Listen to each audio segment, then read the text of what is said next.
જય શ્રી કૃષ્ણ મિત્રો, મારી યુટ્યુબ ચેનલમાં આપ સૌનું સ્વાગત છે. આજે આપણે સાંભળીએ શ્રી દુર્ગા સપ્તસતી ચંડીપાઠ. શ્રી દુર્ગા સપ્તસતી ચંડીપાઠ એ દેવી આદ્યશક્તિનો ઉત્તમ અને પવિત્ર ગ્રંથ છે, જેમાં દેવીના ચરિત્રોનું વર્ણન છે, જેમાં દેવી મહાત્મ્ય, દેવી કૃપા અને જનહિત માટે લીધેલા વિવિધ અવતારોને સુંદર રીતે રજૂ કરેલા છે. રોજ શ્રી દુર્ગા સપ્તસતીના પવિત્ર પાઠનું વાંચન કે શ્રવણ કરવામાં આવે તો મા જગદંબાની કૃપા અવશ્ય ભક્તને ફળે છે. નવરાત્રિમાં તો ખાસ આ પાઠનું શ્રવણ કરવું જ જોઈએ. માને પ્રાર્થના કરીએ કે હે મા, સદાય તારા આશીર્વાદ અમારી ઉપર વરસાવજે અને સદાય અમારું રક્ષણ કરજે. શ્રી જગદમાતા જગદંબાની જય હો, શ્રી મહાલક્ષ્મીની જય હો, શ્રી સરસ્વતી દેવીની જય હો, શ્રી મહાકાલીની જય હો. જુદા જુદા નામ અને સ્વરૂપ ધરનાર નવખંડ નારાયણીની જય હો. તો સાંભળીએ શ્રી દુર્ગા સપ્તસતીના અધ્યાય 1-13. તો સાંભળીએ દુર્ગા સપ્તસતીનો અધ્યાય પહેલો. જય શ્રી ગણેશ, આદ્યશક્તિ અંબામાની જય હો. શ્રી સપ્તસતી પ્રથમ અધ્યાય. મધુ કૈટભનો વધ, ભગવતીનો મહિમા. પ્રથમ ચરિત્રના બ્રહ્મા ઋષિ, મહાકાલી દેવતા, ગાયત્રી છંદ, નંદા શક્તિ, રક્તદંતિકા બીજ, અગ્નિતત્વ અને ઋગ્વેદ સ્વરૂપ છે. શ્રી મહાકાલીની પ્રીતિ માટે પ્રથમ ચરિત્રના જપમાં આ વિનિયોગ કરવામાં આવે છે. ભગવાન શ્રીહરિ સૂઈ રહ્યા હતા તે સમયે કમલિયોની બ્રહ્માજીએ મધુ અને કૈટભને હણવા માટે સ્તુતિ કરી હતી. તે મહાકાલીએ પોતાના 10 હાથમાં ખડગ, ચક્ર, ગદા, બાણ, ધનુષ્ય, પરીઘ, શૂલ, ભૂષુંડી, મસ્તક અને શંખ ધારણ કર્યા છે. એ 3 નેત્રવાળા સુંદર આભૂષણોથી ઢંકાયેલા છે. એમની કાંતિ નીલમણિ જેવી છે. તેમને 10 મોં અને 10 પગ છે. માર્કંડેય બોલ્યા, સૂર્યના પુત્ર સાવરણી, જે 8મો મનુ કહેવાય છે, તેમની ઉત્પત્તિની કથા અહીં વિસ્તારપૂર્વક કહું છું, તે સાંભળો. ભગવતી મહામાયાની કૃપાથી મહાભાગ્યશાળી સાવરણી જે રીતે મન્વંતરના સ્વામી થયા હતા તે કહું છું. અગાઉ સ્વારોચિષ મન્વંતરમાં સુરથ નામનો એક રાજા થઈ ગયો. તે ચૈત્ર વંશમાં જન્મ્યો હતો. તેની સમસ્ત પૃથ્વી ઉપર આણ પ્રવર્તતી હતી. તે રાજા પોતાની પ્રજાનું પાલન પોતાના સગા પુત્રની જેમ કરતો હતો. એ રાજાને કોલના રાજા જોડે વેર બંધાયું. એ કોલના રાજા અને સુરથ વચ્ચે ભીષણ યુદ્ધ થયું. તેમાં કોલના રાજાની સંખ્યા ખૂબ થોડી હોવા છતાં તેનાથી સુરથ યુદ્ધમાં હાર્યો. આથી તે હારીને યુદ્ધભૂમિમાંથી પોતાના નગરમાં પાછો ફર્યો અને રાજ કરવા લાગ્યો. પણ શત્રુઓએ અહીં પણ તેના ઉપર આક્રમણ કર્યું.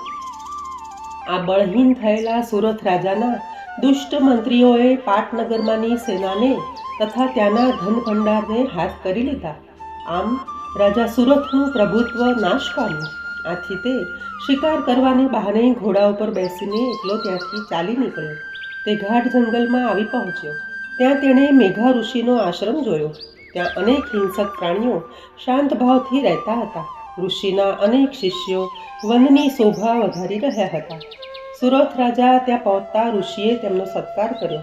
રાજાએ ત્યાં રહી કેટલોક સમય ત્યાં હરવા ફરવામાં ગાળ્યો.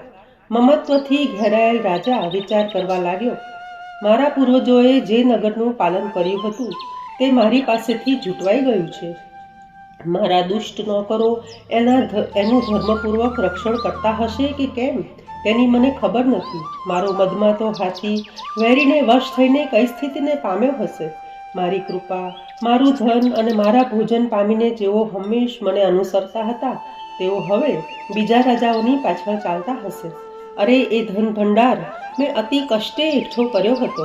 તે ફાવે તેમ ખર્ચ કરીને ખાલી કરી નાખશે. આમ રાજા સુરથ મનમાં ચિંતા કરી રહ્યા હતા. એવામાં એક દિવસ રાજાએ આશ્રમની નજીકમાં એક વૈશ્યને જોયો. તેણે એ વૈશ્યને પૂછ્યું, તમે કોણ છો? અહીં આવવાનું કારણ શું છે? તમે શોકગ્રસ્ત અને ઉદાસ કેમ જણાવ છો? રાજાના આ લાગણીભર્યા પ્રશ્નો સાંભળીને વૈશ્યે પ્રણામ કરીને જવાબ આપ્યો કે ધનવાન કુટુંબમાં જન્મેલો હું સમાધિ નામનો વૈશ્ય છું. મારા દુષ્ટ પત્ની અને પુત્રોએ ધન લોભથી મને ઘરમાંથી હાંકી કાઢ્યો છે. હું અત્યારે ધન, પત્ની અને પુત્રોથી ત્યજાયેલો છું. મારા વિશ્વાસુ બંધુઓએ મારું ધન પડાવી લઈને મારો ત્યાગ કર્યો છે. તેથી દુઃખી થઈને હું અહીં વનમાં આવ્યો છું. અહીં આવ્યા પછી મારા પત્ની, પુત્રો અને સ્વજનો વિશે ક્ષેમ કુશળ જાણવાની ઈચ્છા છે. કેમ કે તેઓ કુશળ હશે કે અકુશળ, શી પ્રવૃત્તિ કરતા હશે, મારા પુત્રો સદાચારી હશે કે દુરાચારી. રાજા બોલ્યા, જે લોભી પુત્ર પત્ની આદિએ ધનલોભથી તમને ઘરમાંથી કાઢી મૂક્યા, તેમના માટે તમારું મન આટલો બધો સ્નેહ કેમ રાખે છે? વૈશ્ય બોલ્યો, આપ મારા માટે જે કહો છો તે ઠીક છે, પરંતુ શું કરું, મારું મન કઠોર થઈ શકતું નથી. ધનના લોભમાં જેમણે પિતાના સ્નેહને, પતિના પ્રેમને તથા સ્વજનના હિતને છેદ દીધો અને મને હડસેલી મૂક્યો, તેમને માટે પણ મારા મનમાં આટલું હેત છે. ગુણહીન બંધુઓ માટે મારું મન આ પ્રકારના પ્રેમને અનુભવી રહ્યું છે. એમના માટે હું નિશાસા નાખી રહ્યો છું. એ લોકોમાં પ્રેમનો સંપૂર્ણ અભાવ હોવા છતાં તેમના માટે મારા મનમાં નિષ્ઠુરતા આવતી નથી. માર્કંડેય બોલ્યા, હે વિપ્રવર, તે પછી રાજા સુરથ ને સમાધિ નામનો વૈશ્ય બંને મેઘા ઋષિ પાસે ગયા અને નમન કરીને નીચે બેઠા. ત્યાર પછી પોતાની વાત શરૂ કરી. રાજા બોલ્યા કે હે ભગવાન, હું આપને એક પ્રશ્ન પૂછવા માંગુ છું. તેનું આપ યોગ્ય નિરાકરણ કરો. મારું ચિત્ત મારે આધીન રહેતું ન હોવાથી મને દુઃખ થાય છે. જે રાજ્ય મારા હાથમાંથી ગયું છે તેના દરેક વિષયમાં મારી મમતા રહેલી છે. હે મુનિવર, તે મારું નથી તે જાણવા છતાં અજ્ઞાનીની જેમ મને તેને માટે દુઃખ થાય છે. તે શું છે? વળી આ વૈશ્યને અપમાન કરીને ઘરમાંથી કાઢી મૂકવામાં આવ્યો છે. તેના પત્ની, પુત્ર અને સેવકોએ તેનો ત્યાગ કર્યો છે. આમ સ્વજનોએ તેનો ત્યાગ કર્યો છે, તો પણ તેમના માટે તે હૃદયમાં પ્રેમ રાખે છે. આમ અમે બંને દુઃખી થઈએ છીએ. એમના દોષો જાણતા હોવા છતાં તેમના માટે મોહ પેદા થાય છે. હે મહાભાગ, અમે બંને સમજદાર હોવા છતાં વિવેક શૂન્ય માનવીની જેમ અમારામાં મૂઢતા જણાય છે. તેનું કારણ શું છે? ઋષિ બોલ્યા, હે મહાભાગ, જીવ માત્રને વિષયમાંનું જ્ઞાન સમાન હોય છે, તેમજ સર્વને જુદા જુદા વિષયો હોય છે. કેટલાક પ્રાણીઓ દિવસે આંધળા હોય છે તો કેટલાક રાત્રે રતાંધળા હોય છે. વળી કેટલાક દિવસે અને રાત્રે સરખી દ્રષ્ટિવાળા હોય છે. મનુષ્યો સમજદાર છે. પશુ, પક્ષી અને મૃગ બધા પ્રાણીઓ સમજદાર હોય છે. જેવું પ્રાણીઓમાં જ્ઞાન હોય છે તેવું મનુષ્યોમાં પણ હોય છે. મનુષ્યમાં જે સમજ છે તે મૃગ પક્ષીઓમાં પણ છે. આમ બંનેમાં સરખી સમજ છે. ઉપરાંત બીજી બાબતમાં પણ બંને સરખા છે. આ પક્ષીઓ તો જુઓ, સમજ હોવા છતાં પોતે ભૂખે રહીને મોહવશ થઈ બચ્ચાને ખવડાવે છે. મનુષ્યો પણ પોતાના પુત્રો પ્રત્યે આવી અભિલાષાવાળા હોય છે. પોતાના કરેલા ઉપકારનો બદલો છેલ્લી અવસ્થામાં પુત્રો તરફથી મળશે તેવી અભિલાષા કરે છે. એ તમે નથી જોતા? વળી તેઓ આ સંસારનું ચક્ર ચલાવનારી ભગવતી મહામાયાના પ્રભાવથી મોહરૂપ અંધકારના ખાડામાં પડેલા હોય છે. તેથી આ બાબતમાં આશ્ચર્ય પામવા જેવું કશું નથી. ભગવાન વિષ્ણુની યોગનિદ્રા જેવી ભગવતી મહામાયા છે, તેનાથી આ જગત મોહ પામેલું છે. એ દેવી મહામાયા ગમે તેવા જ્ઞાનીઓના ચિત્તને પણ બળપૂર્વક ખેંચીને મોહને સ્વાધીન કરે છે. સમગ્ર વિશ્વ એ મહામાયા વડે ઉત્પન્ન થયેલ છે. તે પ્રસન્ન થાય છે ત્યારે મનુષ્યોને વરદાન મળે છે અને મુક્તિ આપે છે. એ જ પરમ વિદ્યા સંસાર બંધન કાપી મોક્ષ આપનારી અને ઈશ્વરોની પણ અધીશ્વરી સનાતન દેવી છે. રાજાએ પૂછ્યું કે હે ભગવાન, આપ જેને મહામાયા કહો છો તે દેવી કોણ છે? તેમનું પ્રાગટ્ય કેવી રીતે થયું? તેમનું ચરિત્ર શું છે? તે દેવીનો જે પ્રભાવ હોય, સ્વરૂપ હોય, ઉદ્ભવ હોય, તે બધું જ હું સાંભળવા ઈચ્છું છું. હે શ્રેષ્ઠ બ્રહ્મવેત્તા, અમને તે કહો. ઋષિ બોલ્યા, એ નિત્ય સ્વરૂપા છે. જગત તેનું સ્વરૂપ છે.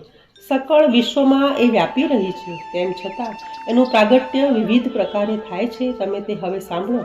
તે નિત્ય અને અજન્મા છે. તે પણ દેવોના કાર્ય સિદ્ધ કરવા માટે પ્રગટ થાય છે. ત્યારે તેઓ જગતમાં ઉત્પન્ન થયા એમ કહેવાય છે. કલ્પને અંતે ભગવાન વિષ્ણુ શેષનાગની શૈયા બિછાવી યોગનિદ્રા લઈ રહ્યા હતા.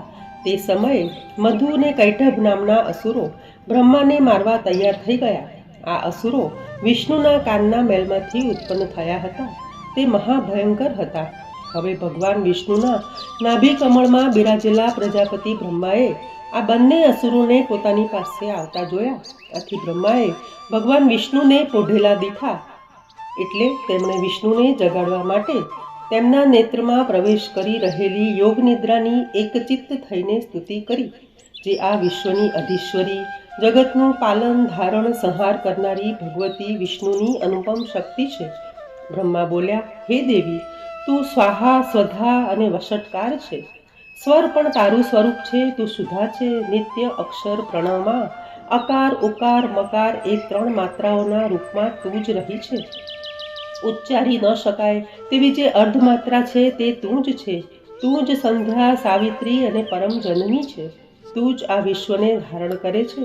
તું જ આ જગતને સર્જે છે. તું જ એનું પાલન કરે છે. તું જ કલ્પને અંતે નાશ કરે છે. તું જગતની ઉત્પત્તિ વખતે સૃષ્ટિરૂપ, પાલન સમયે સ્થિતિરૂપ અને કલ્પના અંતમાં સંહાર સ્વરૂપ છે. તું મહાવિદ્યા, મહામેઘા અને મહાસ્મૃતિ છે. હે ભગવતી, તું મહામોહરૂપ મહાદેવી અને મહેશ્વરી છે. તું જ 3 ગુણ ઉત્પન્ન કરનારી સર્વની પ્રકૃતિ છે. તું ભયંકર કાલરાત્રિ, મહારાત્રિ અને મોહરાત્રિ છે. તું શ્રી ને ઈશ્વરી છે. તું હૈ ને બોધરૂપ બુદ્ધિ છે. તું જ લજ્જા અને પુષ્ટિ, તુષ્ટિ, શાંતિ તેમજ ક્ષમા છે. તું ખડગધારિણી ને શૂલધારિણી છે. તું ઘોર રૂપ છે. તે ગદા, શંખ, ચક્ર, ધનુષ્ય ધારણ કરેલા છે. બાણ, ભૂષુંડી અને પરિઘ તારા આયુધ છે. તું જ સૌમ્યતર ને સર્વ સુંદર પદાર્થોથી પણ વધારે સુંદર છે. પર ને અપર એ સર્વથી દૂર રહેનારી તું જ પરમેશ્વરી છે. આ જગતના સત અને અસત એ 2 સ્વરૂપવાળી વસ્તુઓમાં જે શક્તિ પ્રતીત થાય છે તે તું જ છે. તારી સ્તુતિ હું શું કરી શકું? જગતને સર્જનાર, પાળનાર અને સંહાર કરનાર વિષ્ણુ આપની નિદ્રા શક્તિને વશ કરવાને અસમર્થ છે. તો પછી હે ભગવતી, આપની સ્તુતિ કરવાને કોણ સમર્થ હોય? મને, ભગવાન શંકરને તથા ભગવાન વિષ્ણુને તે જ શરીર ધારણ કરાવ્યા છે. તો પછી આપની સ્તુતિ કરવા કોણ સમર્થ છે? આ પ્રમાણે પોતાના ઉદાર પ્રભાવને લીધે સ્તુતિ કરાયેલ હે ભગવતી, મધુ અને કૈટભ નામના 2 અસુરોને મોહમાં નાખી દો. આ અસુરોનો નાશ માટે વિષ્ણુને જાગૃત કરો. ઋષિ બોલ્યા, મધુ અને કૈટભનો નાશ કરવા માટે વિષ્ણુને જગાડવા બ્રહ્માજીએ તમોગુણની અધિષ્ઠાત્રી દેવી યોગમાયાની સ્તુતિ કરી. ત્યારે એ દેવી ભગવાનના નેત્ર, મુખ, નાક, હાથ, હૃદય અને છાતીમાંથી બહાર નીકળીને અવ્યક્ત જન્મા બ્રહ્માજીની આગળ ખડી થઈ ગઈ. આથી યોગ નિદ્રામાંથી મુક્ત થતા ભગવાન વિષ્ણુ શેષ શૈયામાંથી ઉઠીને બેઠા થયા અને પેલા 2 અસુરોને જોવા લાગ્યા. દુષ્ટ બુદ્ધિવાળા, અત્યંત બળવાન તથા પરાક્રમી મધુ અને કૈટભ લાલ આંખો કરીને બ્રહ્માનો નાશ કરવા તૈયાર થયા હતા. ભગવાન વિષ્ણુએ તરત ઉઠીને તેઓની સાથે બાહુયુદ્ધ કર્યું. તે યુદ્ધ 5000 વર્ષ સુધી ચાલ્યું. અત્યંત બળથી ઉન્મત્ત થયેલા એ અસુરોને મહામાયાએ પોતાના પ્રભાવ વડે મોહિત કર્યા. આથી ભગવાનને તેઓ કહેવા લાગ્યા કે તમારે જે જોઈએ તે વરદાન માગો. ભગવાન બોલ્યા કે જો તમે બંને મારા ઉપર પ્રસન્ન થયા હો તો તમારો નાશ મારા હાથે થાવ. બસ એટલું જ વરદાન મારે માગવાનું છે. મારે બીજા વરદાનની જરૂર નથી. ઋષિ બોલ્યા, આ રીતે બંને અસુરો છેતરાયા. તેમણે સર્વ જગતને પાણીમય જોઈ ભગવાન વિષ્ણુને કહ્યું કે જ્યાં પૃથ્વી પાણીથી ઢંકાઈ ન હોય એવે સ્થાને તમે અમારો વધ કરજો. બાદ અસુરોની માંગણી કબૂલ રાખી શંખ, ચક્ર અને ગદા ધારણ કરનાર ભગવાને પોતાની જાંઘ ઉપર તેમના મસ્તક રાખી ચક્ર વડે કાપી નાખ્યા. આ પ્રમાણે ભગવતી મહામાયા બ્રહ્માજીની સ્તુતિથી પ્રગટ થયા હતા. એ મહાદેવી અત્યંત પ્રભાવશાળી છે. ઇતિ શ્રી માર્કંડેય પુરાણે સાવર્ણિક મન્વંતરે દેવી મહાત્મ્ये મધુ કૈટભ વધો નામ પ્રથમોધ્યાય. જય અંબે, જય જગદંબા. તો સાંભળીએ દુર્ગા સપ્તસતીનો અધ્યાય 2. જય શ્રી ગણેશ. આદ્ય શક્તિ અંબામાની જય હો. શ્રી સપ્તસતી અધ્યાય 2. દેવી પ્રાદુર્ભાવ, મહિષાસુર સેનાનો નાશ. ઓમ મધ્યમ ચરિત્રના વિષ્ણુ ઋષિ, મહાલક્ષ્મી દેવતા, ઉષ્ણિક છંદ, શાકંભરી શક્તિ, દુર્ગા બીજ, વાયુ તત્વ અને યજુર્વેદ સ્વરૂપ છે. તેના જપનો વિનિયોગ શ્રી મહાલક્ષ્મીની પ્રીતિ સંપાદન કરવાનો છે. અક્ષમાળા, ફરસી, ગદા, બાણ, વજ્ર, પદ્મ, ધનુષ્ય, કુંડિકા, દંડ, શક્તિ, ખડગ, ઢાલ, શંખ, ઘંટા, સુરાપાત્ર, શૂલ, પાશ અને સુદર્શન ચક્ર જેમના હાથમાં ધારણ કરેલા છે, જેમનું મુખ પ્રસન્ન છે, જે કમળના આસન ઉપર બેઠેલા છે, એવા મહિષાસુર મર્દિની ભગવતી મહાલક્ષ્મીનું હું ધ્યાન ધરું છું. ઋષિ બોલ્યા, પૂર્વે દેવો અને અસુરો વચ્ચે પૂરા 100 વર્ષ સુધી યુદ્ધ ચાલ્યું હતું. એમાં અસુરોનો સેનાપતિ મહિષાસુર હતો અને દેવોનો સેનાપતિ ઇન્દ્ર હતો. આ યુદ્ધમાં મહાબળવાન અસુરોએ દેવોના સૈન્યને હરાવી દીધું. બાદમાં મહિષાસુર ઇન્દ્ર બનીને રાજ્ય કરવા લાગ્યો. ત્યાર પછી હાર પામેલ દેવો પ્રજાપતિ બ્રહ્માને અગ્રણી બનાવીને ભગવાન શંકર અને ભગવાન વિષ્ણુ જ્યાં બિરાજતા હતા ત્યાં ગયા. દેવોએ મહિષાસુરના પરાક્રમ અને પોતાની હારની વિગત બંને સમક્ષ વિસ્તારપૂર્વક કઈ સંભળાવી. તેમણે કહ્યું, અત્યારે મહિષાસુર સૂર્ય, ઇન્દ્ર, અગ્નિ, વાયુ, ચંદ્ર, યમ, વરુણ અને બીજા સર્વે દેવોના અધિકાર ભોગવે છે. એ દુષ્ટ મહિષાસુરે સર્વ દેવોને મારીને સ્વર્ગમાંથી કાઢી મૂક્યા છે અને તેઓ મનુષ્યોની જેમ પૃથ્વી ઉપર અહીં તહીં ભટકે છે. અસુરોની આ પિશાચ લીલા આપને કઈ સંભળાવી? અમે તમારા શરણે છીએ, માટે મહિષાસુર વધનો કોઈ ઉપાય બતાવો. દેવોના આવા વચન સાંભળતા જ ભગવાન વિષ્ણુ અને શંકરને ઘણો ક્રોધ ચડ્યો. તેમની ભ્રમરો ચડી ગઈ અને તેમના મુખ વિકરાળ બની ગયા. બાદ ભગવાન વિષ્ણુના મુખમાંથી મહાન તેજ પ્રગટ થયું. તેવી જ રીતે બ્રહ્મા અને શંકરના શરીરમાંથી પણ મહાતેજ પ્રગટ થયું. ઉપરાંત ઇન્દ્રાદિ બીજા દેવોના શરીરમાંથી પણ મહાતેજ પ્રગટ થયું. આ બધું મળીને એક મહાન તેજ બની ગયું. એકત્ર થયેલ આ તેજોનો સમૂહ પ્રજ્વળી રહેલા પર્વત જેવો લાગતો હતો. એની જ્વાળાઓથી દિશાઓ વ્યાપ્ત થઈ હતી. સર્વે દેવોના શરીરમાંથી ઉત્પન્ન થયેલ આ તેજની તુલના થઈ શકે તેમ ન હતી. આ અપરિમિત તેજ પૂર્ણ થતાં એક સ્ત્રી એટલે કે એક દેવી બની ગયું ને તેની કાંતિથી ત્રણેય લોક તેજોમય બની ગયા.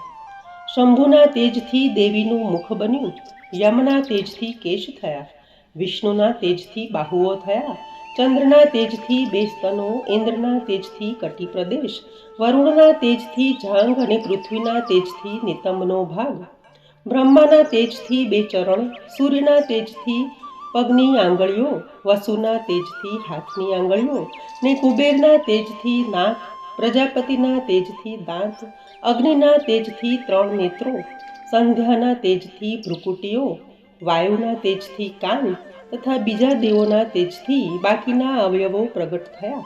આ રીતે આ કલ્યાણકારી દેવીનો ઉદ્ભવ થયો. આ પ્રમાણે સર્વ દેવોના તેજ સમૂહથી ઉત્પન્ન થયેલ શિવાદેવીને જોઈ મહિષાસુરથી ત્રાસ પામેલા દેવો આનંદ પામ્યા. ત્યાર પછી દેવોએ પોતપોતાના આયુધો તેમને આપ્યા. પિનાકપાણી ભગવાન શંકરે પોતાની શૂલમાંથી શૂલ, ભગવાન વિષ્ણુએ ચક્રમાંથી ચક્ર, વરુણે શંખ, અગ્નિએ શક્તિ, વાયુએ ધનુષબાણથી ભરેલ ભાથો, ઇન્દ્રે વજ્ર અને ઘંટ, યમરાજે દંડ, વરુણે પાશ, પ્રજાપતિએ સ્ફટિક માળા, બ્રહ્માએ કમંડળ, સૂર્યે તેજ, કાળે ચમકતી ઢાલ તલવાર, ક્ષીર સમુદ્રે હાર, જીર્ણ ન થાય તેવા વસ્ત્રો, ચૂડામણી, 2 કુંડળ, કડું, શુભ અર્ધચંદ્ર, બાહુને માટે કેયુર, પગ માટે નુપુર, હાંસડી, વીંટીઓ, વિશ્વકર્માએ પરશુ, અનેક પ્રકારના અસ્ત્રો, અભેદ્ય કવચો, માળાઓ, સમુદ્રે કમળના ફૂલ, હિમાલયે સિંહ, રત્નો, કુબેરે મધુપાત્ર, શેષે નાગહાર અને બીજા દેવોએ આભૂષણો તથા આયુધો આપીને સન્માન કર્યું. ત્યાર પછી એ દેવીએ વારંવાર અટ્ટહાસ્ય કરી ઉચ્ચ સ્વરે ગર્જના કરી. તેના ઘોર નાદથી સમસ્ત આકાશ ભરાઈ ગયું. દેવીનો એ સિંહનાદ ક્યાંય સમાતો ન હતો, જેથી વિશ્વ ધ્રુજી ઉઠ્યું. સમુદ્ર કંપી ઉઠ્યા, પૃથ્વી ડોલવા લાગી, પર્વતો હલવા લાગ્યા. ત્યારે દેવતાઓ પ્રસન્ન થઈ સિંહવાહિની ભવાનીનો જય જયકાર બોલવા લાગ્યા. મુનિઓએ પણ ભક્તિભાવથી નમ્ર થઈ તેમનું સ્તવન કર્યું. આમ સમસ્ત ત્રિલોકને ખળભળેલું જોયું. આથી અસુરો પોતાની સર્વ સેનાઓને સજ્જ કરી આયુધો ઊંચા કરી ઊભા થયા. ત્યારે મહિષાસુરે ક્રોધથી હાક મારી કે આ શું છે બધું? આમ કહીને પોતાના સર્વ અસુરોથી વીંટળાઈને તે સિંહનાદની દિશામાં દોડ્યો. ત્યારે તેણે પોતાના તેજથી ત્રિલોકને પ્રકાશિત કરી રહેલ દેવીને જોઈ. એ દેવીના ચરણોથી પૃથ્વી દબાતી હતી. માથાના મુગટના અગ્રભાગથી આકાશ અડકેલું હતું. ધનુષ ટંકારથી સાતે પાતાળ ખળભળી ઉઠ્યા હતા. દેવી પોતાના હજારો હાથથી બધી દિશાઓને ઢાંકીને ઊભી હતી. પછી એ દેવી અને અસુરો વચ્ચે યુદ્ધ શરૂ થયું. ત્યાં અનેક શસ્ત્રાસ્ત્રો છૂટ્યા. તેનાથી દિશાઓ ભડભડી ઉઠી. મહિષાસુરનો સેનાપતિ ચિક્ષુર દેવીની સાથે યુદ્ધ કરવા લાગ્યો. બીજા અસુરોની ચતુરંગણી સેના સાથે ચામર ને 8,000 રથીઓ સાથે ઉદગ્ર, 1 કરોડ રથીઓ સાથે મહાહનુ, 5 કરોડ રથીઓ સાથે અસિલોમા, 60 લાખ રથીઓ સાથે બાસ્કલ, 1 કરોડ રથીઓ અને હાથી ઘોડેસવારના દળો સાથે પરિવારિત, તેમજ 500 અરબી રથીઓ સાથે બિડાલ વગેરે ખૂંખાર અને પરાક્રમી અસુરો આ યુદ્ધમાં જોડાયા. ઉપરાંત અનેક અસુરો સાથે મહિષાસુર પણ દેવી સાથે યુદ્ધ કરવા લાગ્યો. તે તોમર, ભેંદીપાલ, શક્તિ, મૂષળ, ખડગ, પરશુ, પટ્ટીશ આદિ હથિયારોથી યુદ્ધ કરતો હતો. કેટલાય અસુરોએ શક્તિનો પ્રહાર કર્યો, કેટલાએ પાશ ફેંક્યા, કેટલાએ ખડગના પ્રહાર કર્યા. એ વખતે દેવી ચંડિકાએ એ અસુરોના શસ્ત્રાસ્ત્રોનું રમતવાતમાં પોતાના શસ્ત્રોનો વરસાદ વરસાવીને નાશ કર્યો. આમ છતાં દેવીના મુખ ઉપર થાકની નિશાની ન હતી. દેવતાઓ અને ઋષિઓ તેમની સ્તુતિ કરવા લાગ્યા. ભગવતી અસુરોના દેહ ઉપર શસ્ત્રાસ્ત્રોનો વરસાદ વરસાવતા હતા. દેવીનું વાહન સિંહ પણ અત્યંત ક્રોધિત બની કેશવાળી કંપાવતો દાવાનળની જેમ અસુરોના સૈન્યમાં ફરવા લાગ્યો. યુદ્ધભૂમિમાં દેવી અંબિકાએ યુદ્ધ કરતાં કરતાં જે નિશ્વાસો છોડ્યા તેમાંથી તરત જ સેંકડો હજારો ગણો પ્રગટ થયા. તે ગણો પરશુ, ભિંદીપાલ, તલવાર અને પટ્ટીશોથી યુદ્ધ કરવા લાગ્યા. આમાંના કેટલાક ગણો ઢોલ, કેટલાક શંખો અને કેટલાક મૃદંગો વગાડતા હતા. તે સમયે દેવીએ ત્રિશૂળ, ગદા, શક્તિ, ખંજર અને ખડગ આદિથી સેંકડો બળવાન અસુરોનો નાશ કર્યો. કેટલાકને દેવીએ ઢાળી દીધા, કેટલાકને ઘંટાના નાદથી મૂર્છિત કર્યા, કેટલાકને દેવીએ પાશથી બાંધી દીધા, કેટલાકને 2 ભાગમાં કાપી નાખ્યા, કેટલાકને તલવારથી ચીરી નાખ્યા, કેટલાક ગદાના પ્રહારથી નીચે પટકાઈ પડ્યા, કેટલાય મુસલના પ્રહારથી, કેટલાય શૂલ વાગવાથી, કેટલાય બાણોના વિંધાવાથી મૃત્યુને શરણ થયા હતા. તો કોઈના હાથ, કોઈની ડોક, કોઈના માથા, કોઈના અડધા શરીર ચીરાઈ ગયા હતા. વળી કેટલાકની જાંઘ, કેટલાક 1 પગા, કેટલાક 1 હાથવાળા, કેટલાક 1 આંખવાળા થયા હતા. કેટલાય અસુરો યુદ્ધભૂમિમાં ઢળીને પડેલા હતા. તો વળી કેટલાક મસ્તક કપાવાથી ભૂમિ ઉપર ઢળી પડ્યા હતા, છતાં ફરીથી ઉઠતા હતા. માથા કપાઈ ગયા હોવા છતાં ધડથી લડતા હતા. આ અસુરો હાથમાં ખડગ, શક્તિ અને ખંજર લઈને દેવીને પડકારતા હતા. દેવીએ આ યુદ્ધભૂમિમાં રથ, હાથી, ઘોડા અને અસુરોને એટલા બધા ઢાળી દીધા હતા કે ધરતી ઉપર ચાલવાની જરા સરખી જગ્યા રહી ન હતી. તેઓના શરીરમાંથી લોહીના ખાબડા ભરાયા અને તેમાંથી મહાનદીઓ વહેવા લાગી.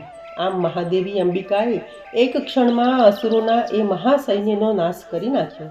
તે સમયે દેવીનો સિંહ મસ્તક ધૂણાવતો મોટી ગર્જના કરીને જાણે અસુરોના શરીરમાંથી પ્રાણ ખેંચતો હોય તેમ ફરવા લાગ્યો. દેવીના નિશ્વાસે ઉત્પન્ન થયેલા ગણોએ પણ અસુરો સાથે એવું મહાન યુદ્ધ કર્યું કે જેથી સ્વર્ગમાંના દેવોએ આનંદ પામીને તેમના પર પુષ્પોથી વૃષ્ટિ કરી. ઇતિ શ્રી માર્કંડેય પુરાણે સાર્વણિક મન્વંતરે દેવી મહાત્મ્યે મહિષાસુર સૈન્ય વધો નામ દ્વિતીયોધ્યાય. જય અંબા, જય જગદંબા. સાંભળીએ દુર્ગા સપ્તસતીનો અધ્યાય 3. શ્રી ગણેશાય નમઃ. અધ્યાય 3. કમળાસના જગદંબાના અંગોની કાંતિ સૂર્યોદયના કિરણો જેવી છે. તેમણે લાલ રંગની સાડી અને ગળામાં મુંડમાળા ધારણ કરેલી છે.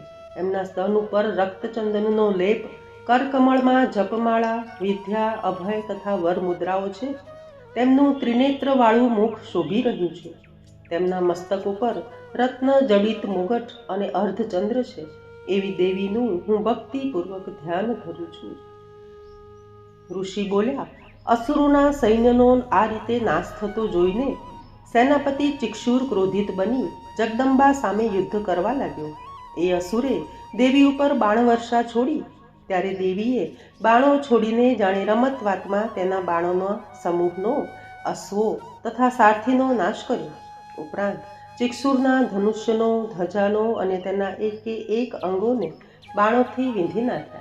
છતાં હતાશ થયેલો ચિક્ષુર ઢાલ તલવાર લઈને દેવી તરફ ધસી આવ્યો ને તીક્ષ્ણ ખડગ વડે દેવીના સિંહના માથામાં અને દેવીના ડાબા હાથ ઉપર ઘા કર્યો. પણ રાજન, દેવીના હાથને ખડગ અડતા જ તેના કટકા થઈ ગયા. આથી તેણે ત્રિશૂળ લઈને ભગવતી ઉપર ઘા કર્યો. દેવીએ સામેથી ત્રિશૂળ આવતું જોઈને પોતે સામે ત્રિશૂળ ફેંક્યું. આથી ચિક્ષુરના ત્રિશૂળના ટુકડે ટુકડા થઈ ગયા અને ચિક્ષુરનો પણ નાશ થયો. આમ ચિક્ષુરનો નાશ થતાં ચામર નામનો બીજો સેનાપતિ હાથી ઉપર બેસીને યુદ્ધ કરવા આવ્યો. ચામરે દેવી ઉપર શક્તિ ફેંકી. ત્યાં તો દેવીએ હુંકાર માત્ર કરીને એ શક્તિને ક્ષીણ કરી નાખી. આથી શક્તિને તૂટેલી જોઈ ચામરે ક્રોધથી ત્રિશૂળ ફેંક્યું. દેવીએ બાણો વડે તેનો પણ નાશ કર્યો. આ સમયે દેવીનો સિંહ છલાંગ મારીને હાથીના મસ્તક ઉપર જઈને બેઠો અને ચામર સાથે બાહુયુદ્ધ કરવા લાગ્યો. યુદ્ધ કરતાં કરતાં બંને જમીન ઉપર આવ્યા અને સામસામે ભયંકર રીતે પ્રહાર કરવા લાગ્યા. છેવટે દેવીના સિંહે વેગથી આકાશ તરફ કૂદી ચામર ઉપર પડી પોતાના પંજા વડે તેનું મસ્તક ધડથી જુદું કરી નાખ્યું. આ બાજુ દેવીએ શીલા અને વૃક્ષ આદિથી ઉદગને હણી નાખ્યો. વળી એમણે દાંત, મુઠ્ઠી ને થપાટ મારીને કરાલને ગબડાવી પાડ્યો. પછી દેવીએ ગાદાના ઘા કરીને ઉદ્ધતને ચીરી નાખ્યો. વળી એમણે બાસ્કલ, ભિંદીપાલ, તામ્રાસુર અને અંધકાસુરને બાણોથી પૂરા કરી નાખ્યા. પછી ત્રિનયના પરમેશ્વરીએ ત્રિશૂળથી ઉગ્રાસ્થ, ઉગ્રવીર્ય અને મહાહનુનો નાશ કર્યો. તલવારથી બિડાલ અને બાણોથી દુર્ધર તથા દુર્મુખ અસુરોનો વિનાશ કર્યો. આ પ્રમાણે પોતાની સેનાનો નાશ થતો જોઈને મહિષાસુર પાડાનું રૂપ ધારણ કરીને દેવીના ગણોને ત્રાસ આપવા લાગ્યો. કેટલાકને મુખના પ્રહારથી, કેટલાકને ખરીના ઘા કરીને, કેટલાકને પૂંછડીના માળથી અને કેટલાકને સિંગડાવતી ચીરીને નીચે પાડવા લાગ્યો. કેટલાકને વેગથી, કેટલાકને અવાજથી ભ્રમિત કરીને, કેટલાકને નિશ્વાસથી ભૂમિ ઉપર પછાડી દીધા. પછી તે દેવીના સિંહનો નાશ કરવા ત્યાં ગયો ત્યારે દેવી ક્રોધિત બની ગયા. મહિષાસુર ક્રોધમાં આવીને પૃથ્વીના તળને ખરીથી ખોદવા લાગ્યો ને સિંગડાથી પર્વતો ઉછાળી ગર્જના કરવા લાગ્યો. એના વેગ ભર્યા ચક્કરથી ધરતી ખળભળી ઉઠી, તેમાં ફાટ પડી. એના પૂંછડાના પછાડથી સમુદ્ર ચારે બાજુએ પૃથ્વીને ભીંજવવા લાગ્યો. તેના સિંગડાના આઘાતથી વાદળા વેરાઈને ટુકડે ટુકડા થઈ ગયા. તેના નિશ્વાસથી સેંકડો પર્વતો આકાશે ઉડી ઉડીને નીચે પડવા લાગ્યા. આમ ક્રોધે ભરાઈને પોતાની તરફ ધસી આવતા મહિષાસુરને જોતા દેવી ચંડિકા તેનો નાશ કરવા ક્રોધાયમાન બન્યા. તેમણે પાશ ફેંકીને મહિષાસુરને બાંધી દીધો. પાશ બંધનમાંથી મુક્ત થવા મહિષાસુરે પાડાનું રૂપ ત્યજી તરત જ સિંહનું રૂપ ધારણ કરી દીધું. જ્યાં અંબિકા તેનું મસ્તક છેદવા જાય છે ત્યાં તે હાથમાં ખડગ લઈને ઊભેલા પુરુષ જેવો દેખાયો. તે જ સમયે દેવીએ ખડગ અને બાણો વડે તેને વિંધવા જાય છે ત્યારે તેણે મોટા હાથીનું રૂપ ધારણ કરી લીધું. તે સૂંઢ વડે દેવીના સિંહને ખેંચવા લાગ્યો એટલે દેવીએ ખડગથી તેની સૂંઢ કાપી નાખી. આથી તેણે પાછું પાડાનું રૂપ ધારણ કરીને ત્રણેય લોકને ત્રાસ પમાડવા લાગ્યો. એટલે જગતમાતા અત્યંત ક્રોધે ભરાયા અને તેમના નેત્રો લાલચોળ બની ગયા. વારંવાર મધુપાન કરીને તેઓ હસવા લાગ્યા. પરાક્રમ અને બળના મદથી ઉન્મત્ત બનેલ મહિષાસુર સિંગડાઓમાં મોટા મોટા પર્વતોને ઉચકીને ચંડિકા ઉપર નાખવા લાગ્યો. આ પહાડોને દેવીએ બાણ વડે ચૂરેચૂરા કરી નાખ્યા. તે વખતે દેવીનું મુખ મધુપાનથી લાલ થઈ ગયું હતું. તેઓ વ્યગ્ર થઈને બોલવા લાગ્યા. દેવી બોલ્યા, "ઓ મૂઢ, હું આ મધુપાન કરું છું ત્યાં સુધી ક્ષણવાર તું ગરજી લે. ભલે તું ગર્જના કર, હું તને હમણાં જ હણી નાખીશ, એટલે પછી દેવતાઓ ગર્જના કરશે." ઋષિ બોલ્યા. આમ કહીને દેવી ઉછળ્યા ને મહિષાસુર ઉપર ચડી બેઠા. પછી એમણે પગથી દબાવીને તેના ગળામાં શૂલનો પ્રહાર કર્યો. દેવીએ તેને પગથી દબાવ્યો ત્યારે એ પોતાના મુખથી અડધો બહાર આવી રહ્યો. ત્યાં દેવીએ પોતાના પ્રભાવથી એને રોકી રાખ્યો. અડધા સ્વરૂપે પણ તે દેવી સામે યુદ્ધ કરવા લાગ્યો. દેવીએ તલવારથી તેનું મસ્તક ઉડાવી દીધું અને તેને ભૂમિ ઉપર નાખી દીધું. મહિષાસુરના નાશથી બાકીની સર્વ અસુર સેના હાહાકાર કરતી નાસી ગઈ. આથી દેવો અતિ હર્ષ પામ્યા. આ પ્રસંગે મહાન ઋષિઓ તથા સક્રાદી દેવો દેવીની સ્તુતિ કરવા લાગ્યા. ગંધર્વોએ ગાયન અને અપ્સરાઓએ નૃત્ય કરવા લાગ્યા. ઇતિ શ્રી માર્કંડેય પુરાણે સાવર્ણિક મન્વંતરે દેવી મહાત્મે મહિષાસુર વધુ નામ તૃતીયોધ્યાય. જય જગદંબા, જય જગદમાતા. ચાલો સાંભળીએ દુર્ગા સપ્તશતીનો અધ્યાય ચોથો. શ્રી ગણેશાય નમઃ. દુર્ગા સપ્તશતી અધ્યાય ચોથો. ઇન્દ્રાદી દેવોની સ્તુતિ. તેની આભા કાળા વાદળ જેવી, તે કટાક્ષોથી શત્રુકુળને ભય આપનારી, મસ્તક ઉપર ચંદ્રલેખા બાંધી છે તે 3 નેત્રવાળી, તેના હાથોમાં શંખ, ચક્ર, કૃપાણ તથા ત્રિશૂળ છે. તે સિંહ ઉપર સવાર છે, જે 3 લોકને પોતાના તેજથી તેજસ્વી બનાવે છે. સિદ્ધિની ઈચ્છાએ દેવતાઓ સેવા માટે વીંટળાઈ વળ્યા છે. એવી જયા નામની દેવીનું હું ધ્યાન ધરું છું. ઋષિ બોલ્યા, અત્યંત પરાક્રમી અને દુષ્ટ મહિષાસુર ને તેની અસુર સેનાનો દેવીએ નાશ કર્યો. તેથી ઇન્દ્રાદી દેવો મસ્તક નમાવી નમ્ર વાણી વડે દેવીની સ્તુતિ કરવા લાગ્યા. આ વખતે હર્ષથી તેમના રોમાંચ પુલકિત થયા હતા. દેવો બોલ્યા, સર્વ દેવોની શક્તિ રૂપે જે તું છે, ને જે દેવીએ પોતાની શક્તિથી આખું જગત વ્યાપ્ત કર્યું છે, બધા દેવો ને મહર્ષિઓની જે જગદંબા પૂજ્ય છે, તેને અમે નમસ્કાર કરીએ છીએ. તે અમારું કલ્યાણ કરો. જેની ઉપમા આપી ન શકાય તેવા પ્રભાવ ને બળનું વર્ણન કરવા ભગવાન શેષ, બ્રહ્મા, મહાદેવજી પણ સમર્થ નથી. તે ભગવતી ચંડિકા સમસ્ત જગતનું પાલન તથા અશુભ ભયનો નાશ કરવા વિચારો. જે પુણ્યાત્માના ઘરમાં લક્ષ્મી રૂપે, પાપીઓને ત્યાં દરિદ્ર રૂપે, શુદ્ધ અંતઃકરણવાળા માનવીના હૃદયમાં બુદ્ધિ રૂપે, સત્પુરુષોમાં શ્રદ્ધા રૂપે, કુલીન પુરુષોમાં લજ્જા રૂપે નિવાસ કરે છે, તે દુર્ગા દેવીને નમસ્કાર કરીએ છીએ. હે દેવી, તમે સમસ્ત જગતનું પાલન કરો. તમારું કલ્પનામાં ન આવે તેવા રૂપનું, અસુરોનો નાશ કરવા કરેલા પરાક્રમનું, દેવોને દાનવો આગળ પ્રગટ કરેલ અદ્ભુત ચરિત્રોનું અમે કઈ રીતે વર્ણન કરીએ? તમે જગતની ઉત્પત્તિનું કારણ છો. તમારામાં સત્વ, રજો, તમો ગુણ છે, છતાંય દોષો તમને સ્પર્શી શકતા નથી. ભગવાન વિષ્ણુ, મહાદેવ આદિ દેવો તમારો પાર પામી શકતા નથી. તમે જે સર્વના આશ્રયરૂપ અને આખું જગત તમારા અંશભૂત છે. તમે આદ્ય, અવિકૃત, પરમ પ્રકૃતિ છો. દેવી, આ બધા યજ્ઞોમાં જેના ઉચ્ચારણથી દેવતાઓ તૃપ્તિ પામે છે, તે સ્વાહા તમે છો. એ ઉપરાંત પિતૃઓની તૃપ્તિનું કારણ પણ તમે છો, માટે લોકો તમને સ્વધા કહે છે. દેવી, જે મોક્ષની પ્રાપ્તિનું સાધન છે, અચિંત્ય મહાવ્રત સ્વરૂપ છે.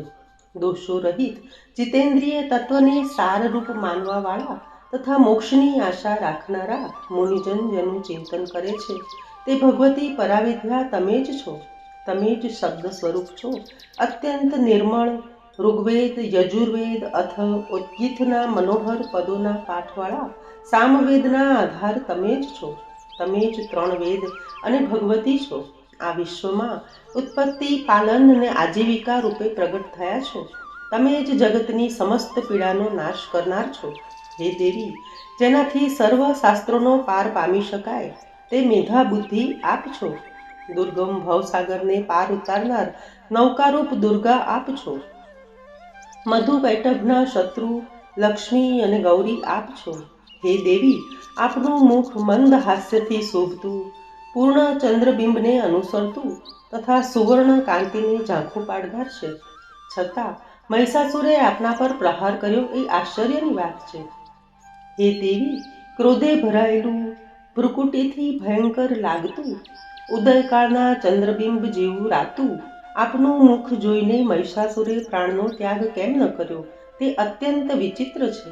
કેમ કે ક્રોધયુક્ત યમરાજના દર્શન થતાં કોણ જીવી શકે?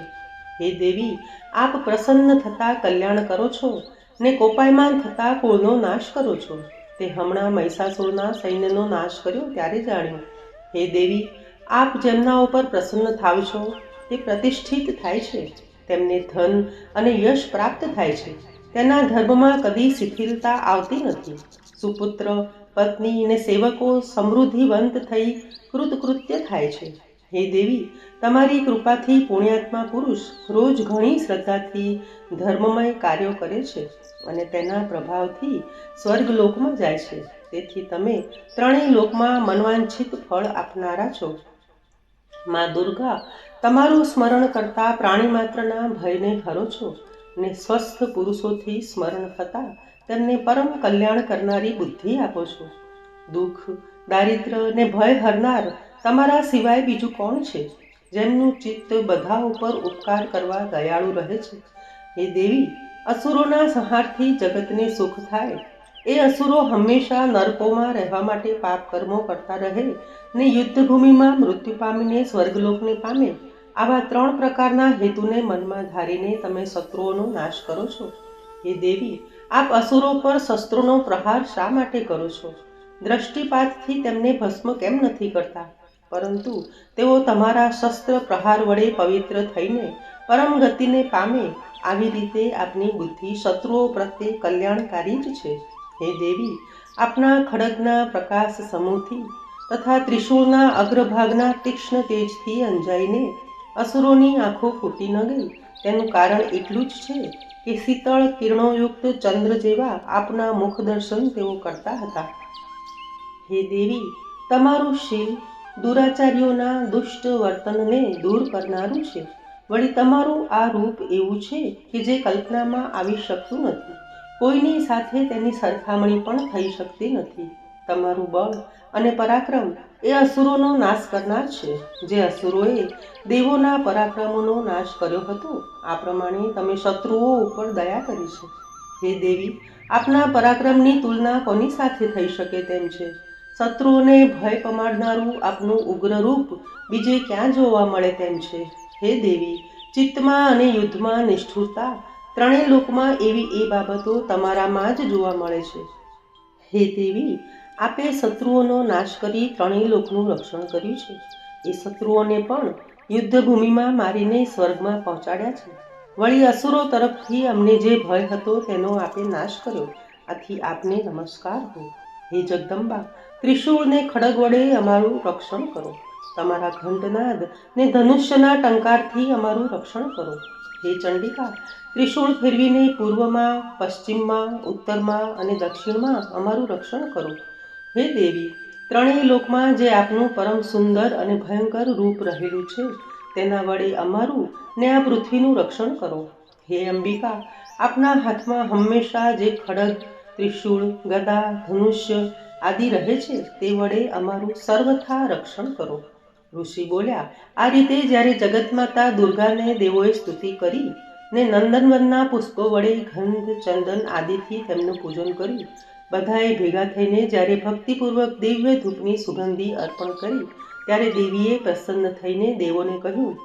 દેવી બોલ્યા, હે દેવતાઓ, મારી પાસેથી તમે જેની અભિલાષા રાખતા હોય તે માંગો. દેવો બોલ્યા, ભગવતીએ અમારી સર્વ ઈચ્છા પૂર્ણ કરી છે. હવે કંઈ માગવાનું બાકી રહેતું નથી, કારણ કે અમારો શત્રુ મહિષાસુર નાશ પામ્યો છે. હે મહેશ્વરી, એથી પણ વધુ આપવાની આપની ઈચ્છા છે તો અમે જ્યારે જ્યારે આપનું સ્મરણ કરીએ ત્યારે ત્યારે અમારી આપત્તિઓ હરજો. હે દેવી, જે મનુષ્યો આ સ્તોત્રો વડે આપની સ્તુતિ કરે, તેને જ્ઞાન, વૈભવ, ધન તથા પત્નીનું સુખ આપજો. ને જેમ અમારા ઉપર પ્રસન્ન રહો છો, તેમ તેમના ઉપર પણ પ્રસન્ન રહેજો.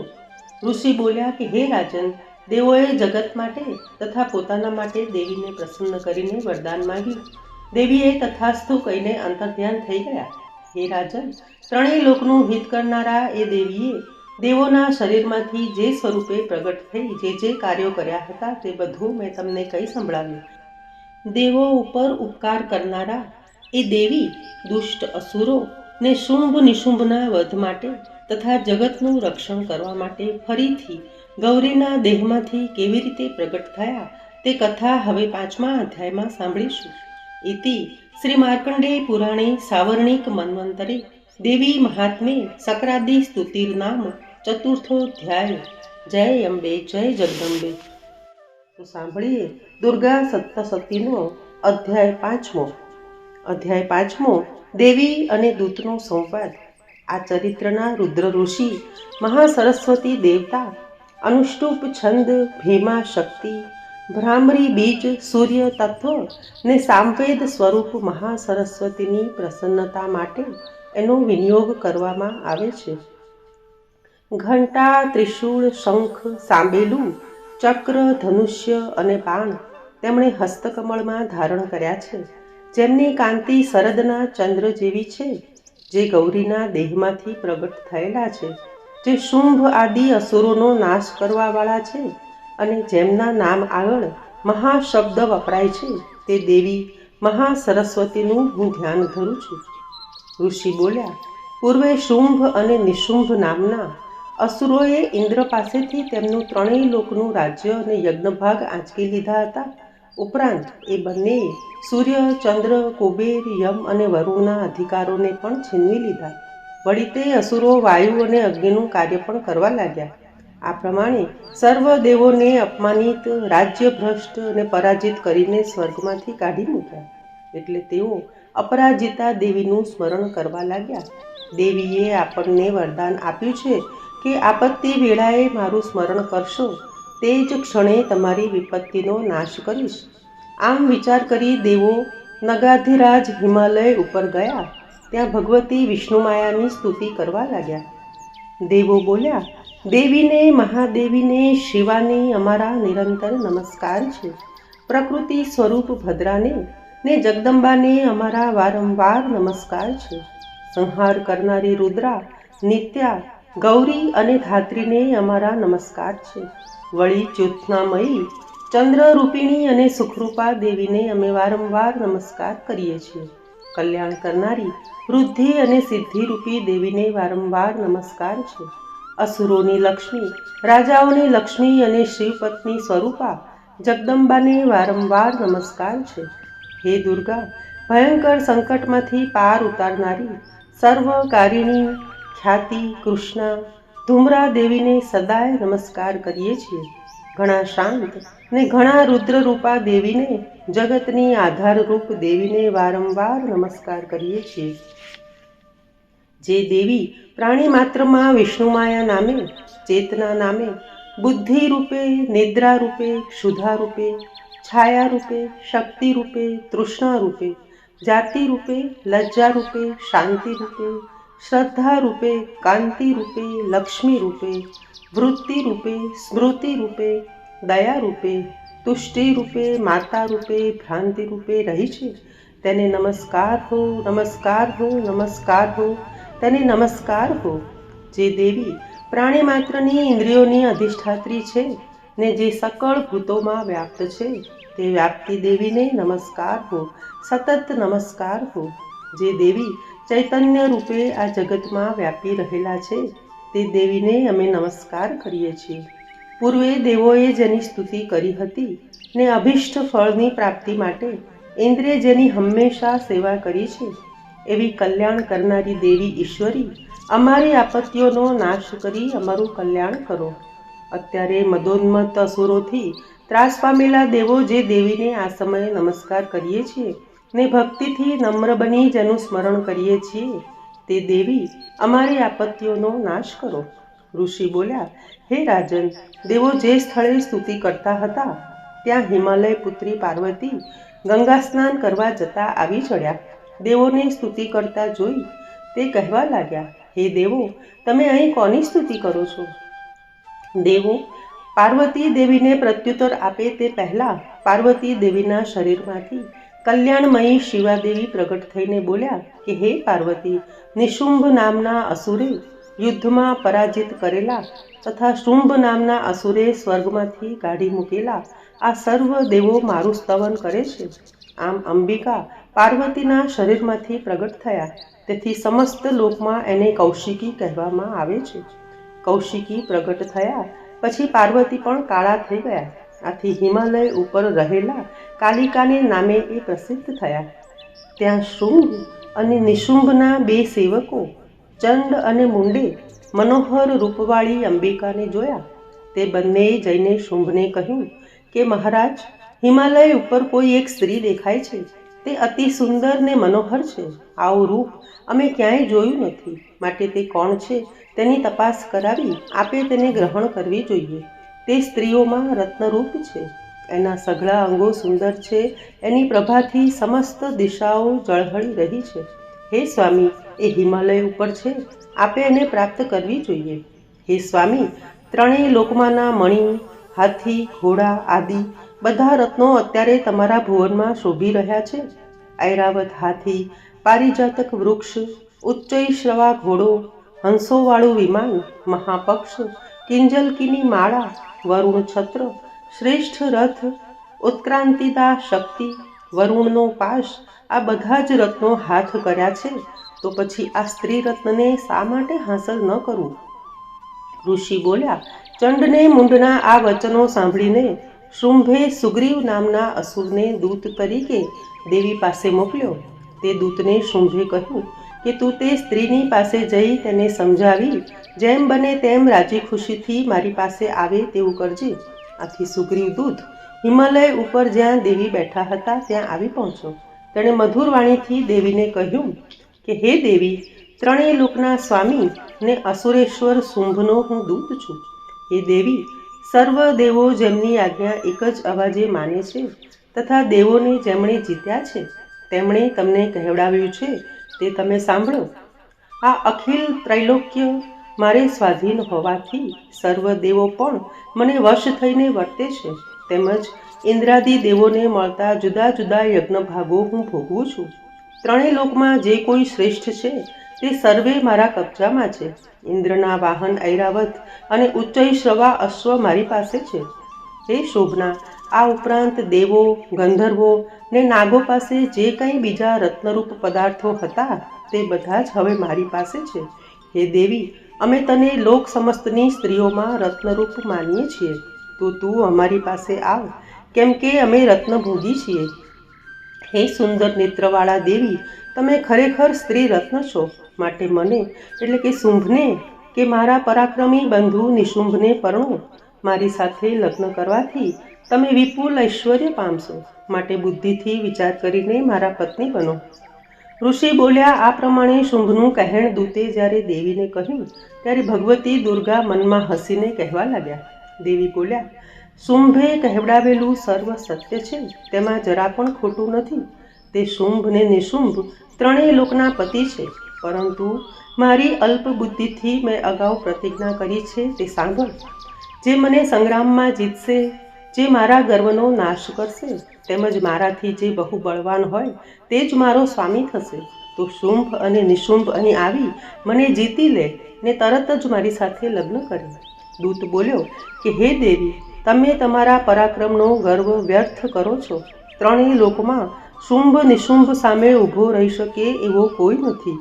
હે દેવી, બીજા અસુરો સામે પણ દેવો ઊભા રહી શકતા નથી, તો તમે એકલા સ્ત્રી તેમની સન્મુખ ઊભા રહેવાને શા માટે હિંમત કરો છો? ઇન્દ્રાદિ દેવો પણ શુંભ નિશુંભ સામે યુદ્ધમાં ટકી શકતા નથી, તો તમે એક અબળા તેમની સામે શી રીતે યુદ્ધ કરી શકશો? આથી તમો મારા કહેવા પ્રમાણે શુંભ નિશુંભ પાસે પધારો, નહીં તો પછી કેશ પકડીને તમને ઘસડીને લઈ જશે, એટલે ગૌરવહીન થઈને તમારે જવું જ પડશે. દેવી બોલ્યા, હે દૂત, શુંભ બળવાન અને નિશુંભ મહાપરાક્રમી છે, પણ અજાણતા કરેલી પ્રતિજ્ઞાનો ભંગ શી રીતે કરું? તું અહીંથી જા ને મેં કહેલું સર્વ તારા સ્વામીને સંભળાવ, તેમને યોગ્ય લાગશે તે કરશે. ઇતિ શ્રી માર્કંડેય પુરાણે સાવર્ણિક મન્વંતરે દેવી મહાત્મ્યે દેવ્યા દૂત સંવાદો નામ પંચમોધ્યાય. જય અંબે, જય જગદંબે. તો સાંભળીએ દુર્ગા સપ્તશતીનો અધ્યાય છઠ્ઠો. ધૂમ્ર લોચનનો વધ. જેઓ નાગરાજ ઉપર બિરાજેલ છે, જેમની દેહલતા મણિઓની માળાથી શોભી રહી છે, સૂર્ય સમાન તેજ, ત્રિનેત્રો વાળી, હાથોમાં માળા, શુંભ, કપાલ અને કમળ તથા મસ્તકે અર્ધચંદ્રનો મુગટ છે, એવા ભૈરવના ખોળામાં નિવાસ કરવાવાળા દેવીનું હું ધ્યાન ધરું છું. ઋષિ બોલ્યા, હે રાજન, દેવીના વચનોથી ક્રોધે ભરાયેલો તે સુગ્રીવ દૂત હિમાલય ઉપરથી નીચે ઉતર્યો ને દૈત્યરાજ શુંભ પાસે જઈ સર્વ વિગત વિસ્તારપૂર્વક કહેવા લાગ્યો. દૂતની વાત સાંભળતા જ તે ખૂબ ક્રોધે ભરાયો ને તેના સેનાપતિ ધૂમ્રલોચનને બોલાવીને કહેવા લાગ્યો કે હે ધૂમ્રલોચન, તું તારા સૈન્ય સાથે જલ્દી જઈને એ દુષ્ટ નારીને કેશ પકડીને બળપૂર્વક અહીં લઈ આવ. તેનું કોઈ રક્ષણ કરનાર મનુષ્ય, યક્ષ કે ગંધર્વ કોઈ પણ હોય તો તેનો વધ કરી નાખજે.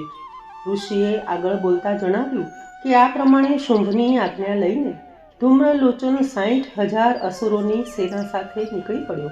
તે હિમાલય ઉપર પહોંચ્યો. દેવી જ્યાં બેઠા હતા ત્યાં જઈ તેણે ઉચ્ચ સ્વરે કહ્યું કે હે દેવી, તમે રાજી ખુશીથી નહીં આવો તો હું બળપૂર્વક કેશ પકડીને તમને લઈ જઈશ. દેવી બોલ્યા, દૈત્યોના સ્વામીએ તને મોકલ્યો છે. તું પોતે બળવાન છે, તારી પાસે સેના છે, આથી તું મને બળપૂર્વક ઘસડી જશે તો હું તને શું કરવાની હતી? ઋષિ બોલ્યા, આ પ્રમાણે દેવીએ કહ્યું એટલે તરત જ ધૂમ્રલોચન દેવી તરફ ધસ્યો, પરંતુ દેવીએ હુંકાર માત્રથી તેને ભસ્મ કરી નાખ્યો. ધૂમ્રલોચન ભસ્મ થતાં ક્રોધે ભરાયેલ અસુરોનું સૈન્ય દેવી ઉપર તીક્ષ્ણ બાણો, શક્તિ અને પરશુઓ વરસાવવા લાગ્યું.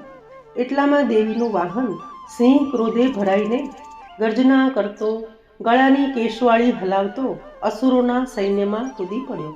તેણે કેટલાય અસુરોને પંજાના મારથી, કેટલાયને જડબાથી અને કેટલાયને નીચે પછાડી દાઢોથી ઘાયલ કરીને મારી નાખ્યા. તેણે પોતાના નખથી કેટલાયના પેટ અને તમાચાથી કેટલાયના માથા, કેટલાયના હાથ કાપી નાખ્યા. તે કેટલાય અસુરની છાતી ફાડી લોહી પીવા લાગ્યો. ક્ષણવારમાં તેણે અસુર સૈન્યનો નાશ કરી નાખ્યો. દેવીએ ધૂમ્રલોચનને હણી નાખ્યો છે અને દેવીના વાહન સિંહે આખા સૈન્યનો ઘાણ કાઢી નાખ્યો છે એ સાંભળી અસુરોના અધિપતિ શુંભને ક્રોધ ચડ્યો. તેણે ચંડ ને મુંડ નામના 2 મહાદૈત્યોને આજ્ઞા કરી કે હે ચંડમુંડ, ખૂબ મોટું સૈન્ય લઈને તમે ત્યાં જાઓ ને તે સ્ત્રીને તરત જ અહીં ચોટલો ઝાલીને અગર બાંધીને લઈ આવો. જો યુદ્ધમાં કંઈ સંશય પડે તો તમે સર્વ આયુધો અને અસુરો સાથે યુદ્ધ કરી એને હણી નાખજો. આમ એ દુષ્ટા હણાઈ જશે અને એનો સિંહ પકડાઈ જશે, એટલે તરત જ તમે તેને બાંધી પકડીને અહીં લઈ આવજો. ઇતિ માર્કંડેય પુરાણે સાવર્ણિક મન્વંતરે દેવી મહાત્મે શુંભ નિશુંભ સેનાની ધૂમ્રલોચન વધો નામ ષષ્ઠોધ્યાય. જય અંબે, જય જગદંબે. તો સાંભળીએ દુર્ગા સપ્તસતીનો અધ્યાય 7મો, ચંડ અને મુંડનો વધ. તે શ્યામલ અંગવાળી રત્નપીઠ ઉપર બેઠી બેઠી પોપટના કલરવ અવાજ સાંભળે છે. એનો એક પગ કમળ ઉપર, મસ્તક ઉપર અર્ધચંદ્ર વીણા વગાડતી કલહાર પુષ્પોની માળા અને ચોળી પહેરી છે. રક્ત વસ્ત્ર અને હાથમાં શંખ પાત્ર છે. તેણે મધુનો મદ કર્યો છે. તેના લલાટ ઉપર બિંદી ઝળકી રહી છે. એવા માતંગી દેવીનું હું ધ્યાન ધરું છું. ઋષિ બોલ્યા, અધિપતિ શુંભની આજ્ઞા થતાં ચંડમુંડ અનેક પ્રકારના આયુધો સાથે ચતુરંગ સેનાને લઈને નીકળી પડ્યા. તે અસુરોએ હિમાલયની સુવર્ણ શિખરની ટોચે સિંહ ઉપર સવાર થયેલા ને મંદ મંદ હસતા દેવીને જોયા. જગદંબાને જોતા જ તેમને પકડવા અસુરો પ્રયત્ન કરવા લાગ્યા. કેટલાક ધનુષ્ય ખેંચીને તો કેટલાક તલવાર સાથે દેવી પાસે પહોંચી ગયા. અંબિકાએ શત્રુઓ પ્રત્યે ભારે ક્રોધ કર્યો. ત્યારે કોપથી એમનું વદન મેષ જેવું થઈ ગયું, એમની ભમર વાંકી થઈ ગઈ. એમાંથી એકદમ ભયંકર મુખવાળા કાલિકા પ્રગટ થયા. તેમણે તલવારને પાશ ધારણ કર્યા હતા. તેમણે વિચિત્ર ખટવાણ, નરમાલાનું આભૂષણ, ચિત્તાની ચામડીનું અંબર જેનું માંસ સુકાઈ ગયું હતું તે પહેર્યું હતું. આથી તે અતિ ભયંકર લાગતા હતા. તેમનું મોં અત્યંત પહોળું, જીભ લપલપતી, આંખ લાલ હતી ને ઊંડી પેસી ગઈ હતી. તેમણે નાદથી દિશાઓને ગજવી દીધી. તેમણે વેગથી છલાંગ મારી અને તે અસુરોને હણવા લાગ્યા અને ભક્ષણ કરવા લાગ્યા. મહાવત, ઘંટા તથા હાથી ઉપર સવારી કરીને લડનાર અસુરોના યોદ્ધા સહિત હાથીઓનું ભક્ષણ કરીને મુખમાં મૂકવા લાગ્યા. વળી સવારો સહિત અશ્વોને, સારથી સહિત રથોને મુખમાં મૂકીને ભયંકર રીતે દાંત વડે ચાવવા લાગ્યા. કેટલાક અસુરોને કેસથી, કેટલાકને ગળેથી પકડ્યા, કેટલાકને પગથી તો કેટલાકની છાતી દબાવીને છૂંદી નાખ્યા. અસુરોએ નાખેલ મહાશસ્ત્રોને દેવીએ પોતાના મુખમાં જ ઝડપી લીધા અને રોષથી દાંત વડે તેના ચૂરા કરવા લાગ્યા. આ પ્રમાણે કાલિકા દેવી અસુરોના સર્વ સૈન્યનો નાશ કરવા લાગ્યા. કેટલાયના ચૂરા કર્યા, કેટલાકનું ભક્ષણ કર્યું તો કેટલાયને મારીને હણી નાખ્યા. કેટલાક તલવારના ઘાથી, કેટલાક ખટવાંગથી તો કેટલાક દેવીના તીક્ષ્ણ દાંત વડે ચવાઈને મરી ગયા. આ રીતે અસુરોના એ મહાન સૈન્યનો દેવીએ ક્ષણવારમાં નાશ કર્યો. તે જોતા ચંડ કાલિકા દેવી સામે દોડ્યો. તેણે બાણોની વૃષ્ટિ કરીને દેવીને ઢાંકી દીધા. વળી મુંડે પણ હજારો ચક્રો ફેંકીને દેવીને ઢાંકી દીધા. અસુરોના નાખેલા આ બાણો અને ચક્રો દેવીના મુખમાં સમાઈ ગયા. પછી કાલિકા દેવી મોટી ગર્જના કરતા ભયંકર હાસ્ય કરવા લાગ્યા. તે વખતે તેમના વિકરાળ મુખના ઉજ્જવળ દાંતોથી તે વધુ ભયંકર લાગતા હતા. આ પ્રમાણે ક્રોધથી હુંકાર કરીને હાથમાંની મહા તલવાર ઉગામીને ચંડ તરફ દોડ્યા અને તેના કેશ પકડીને તેનો શિરચ્છેદ કર્યો. ચંડને પડેલો જોઈ મુંડ કાલિકા તરફ દોડ્યો, પરંતુ ક્રોધે ભરાયેલા દેવીએ તેને આવતા જ ખડગ વડે હણી નાખ્યો. આમ ચંડ ને મુંડને યુદ્ધ ભૂમિમાં પડેલા જોઈ સર્વ અસુર સૈન્ય ભયભીત બનીને 10 દિશાઓમાં નાસી ગયું. ચંડને મુંડના મસ્તકોને હાથમાં લઈ પ્રચંડ અટ્ટહાસ્ય કરતા કાલિકા દેવી ચંડિકા દેવી પાસે આવીને કહેવા લાગ્યા, હે ચંડિકા દેવી, આપને યુદ્ધ યજ્ઞ અંગે આ ચંડ મુંડ અર્પણ કરું છું. હવે શુંભ નિશુંભને તમે પોતે જ હણજો. ઋષિ બોલ્યા. આમ ચંડને મુંડને લાવેલા જોઈ કલ્યાણકારી ચંડિકા દેવી કાલિકા પ્રત્યે મનોહર વચન બોલ્યા કે હે કાલિકા દેવી, ચંડ મુંડને તમે અહીં લાવ્યા છો, તેથી આજથી તમે ચામુંડા નામથી જગતમાં વિખ્યાત થશો. ઇતિ શ્રી માર્કંડેય પુરાણે સાવર્ણિક મન્વંતરે દેવી મહાત્મ્યે ચંડ મુંડ વધો નામ 7મો અધ્યાય.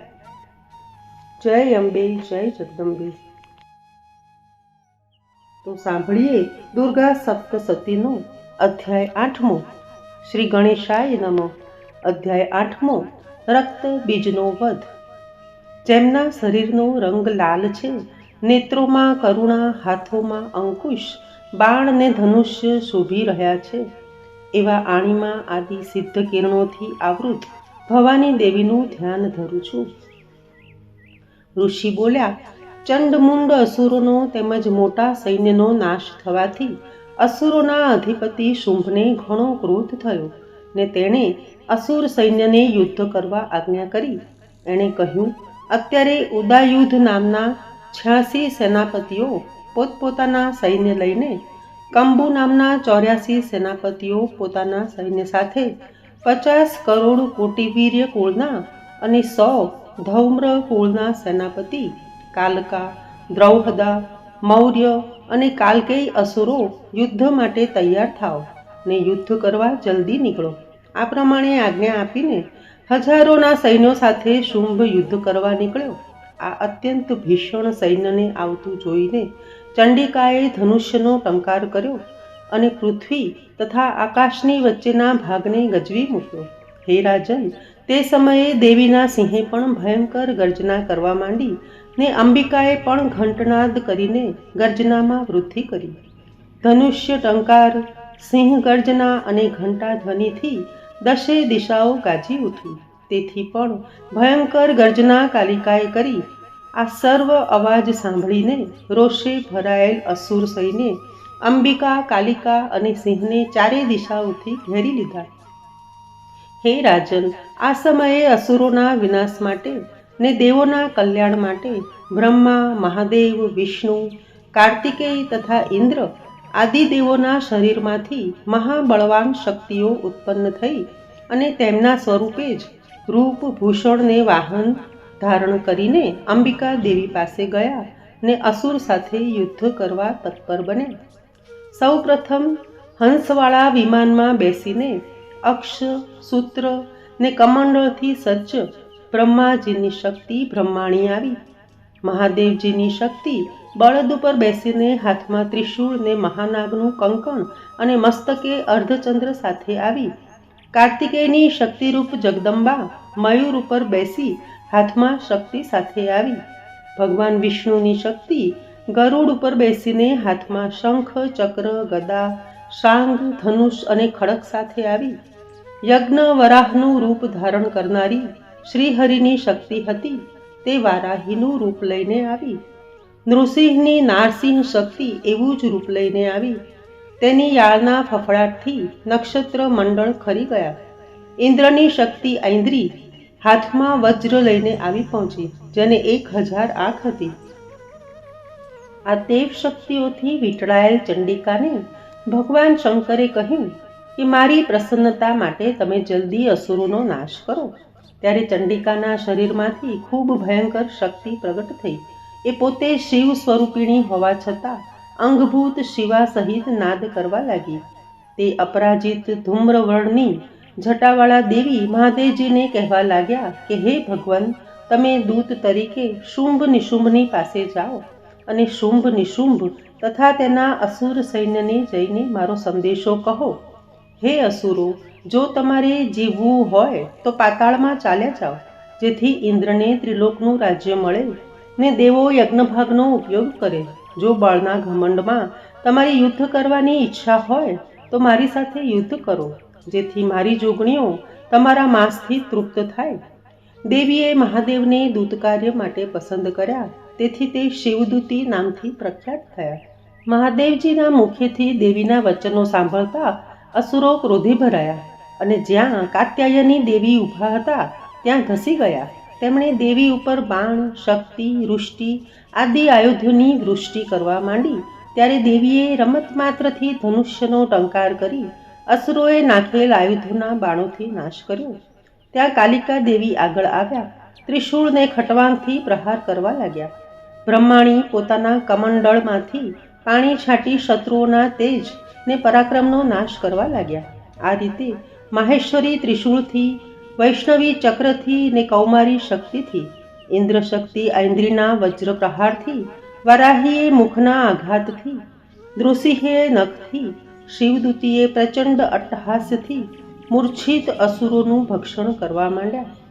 આમ ક્રોધે ભરાયેલ શક્તિ સમૂહે અનેક પ્રકારના યુદ્ધ સાધનોથી મોટા મોટા અસુરોનો નાશ કરવા માંડ્યો. તે જોઈને અસુર સૈન્ય નાસભાગ કરવા માંડ્યું. આમ શક્તિ સમૂહના ત્રાસથી પીડા પામતા તથા નાસભાગ કરતા અસુરોને જોઈને રક્તબીજ નામનો અસુર ક્રોધે ભરાયો અને શક્તિઓની સામે યુદ્ધ કરવા દોડી આવ્યો. આ રક્તબીજના શરીરમાંથી લોહીનું ટીપું પૃથ્વી ઉપર પડતું કે તરત જ તેમાંથી તેના જેવા બીજા અસુરો ઉત્પન્ન થઈ જતા. તે ઐન્દ્રીની સાથે ગદા સહિત યુદ્ધ કરવા લાગ્યો. આથી ઐન્દ્રીએ તેના ઉપર વજ્રથી પ્રહાર કર્યો.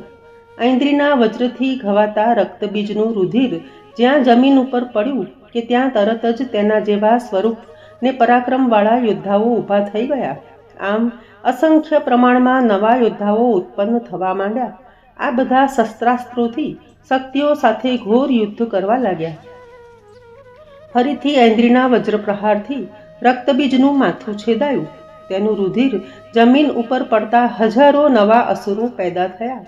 આ ઉપરાંત વૈષ્ણવીએ ચક્રથી, ઐન્દ્રીએ ગદાથી, કૌમારીએ શક્તિથી, વારાહીએ તલવારથી અને માહેશ્વરીએ ત્રિશૂળથી રક્તબીજ ઉપર આક્રમણ કર્યું અને તેને મારવા લાગ્યા. હવે રક્તબીજ પણ ક્રોધે ભરાઈને સર્વ શક્તિઓની સાથે ગદાથી લડવા લાગ્યો. શક્તિ અને ત્રિશૂળ આદિ આયુધોના અનેક ઘાથી રક્તબીજના શરીરમાંથી જે રુધિર પ્રવાહ જમીન ઉપર પડ્યો તેમાંથી અસંખ્ય અસુરો ઉત્પન્ન થયા. આ અસુરોથી આખું જગત વ્યાપ્ત થઈ ગયું. તેથી દેવો અત્યંત ભયભીત બની ગયા. દેવોને ઉદાસ જોઈને ચંડિકાએ કાલિકાને કહ્યું કે હે ચામુંડે, તમારું મુખ વિસ્તારો. અમારા આયુધોના પ્રહારથી રક્તબીજના રક્તબિંદુથી અનેક અસુરો ઉત્પન્ન થાય છે. તેથી તે રક્તબિંદુઓ અને અસુરોને તમારા મુખમાં સમાવી લો. આમ કરવાથી રક્તબીજનું રુધિર જમીન ઉપર પડશે નહીં ને નવા અસુરો ઉત્પન્ન થશે નહીં. જે અસુરો છે એનું ભક્ષણ કરીને નાશ કરો.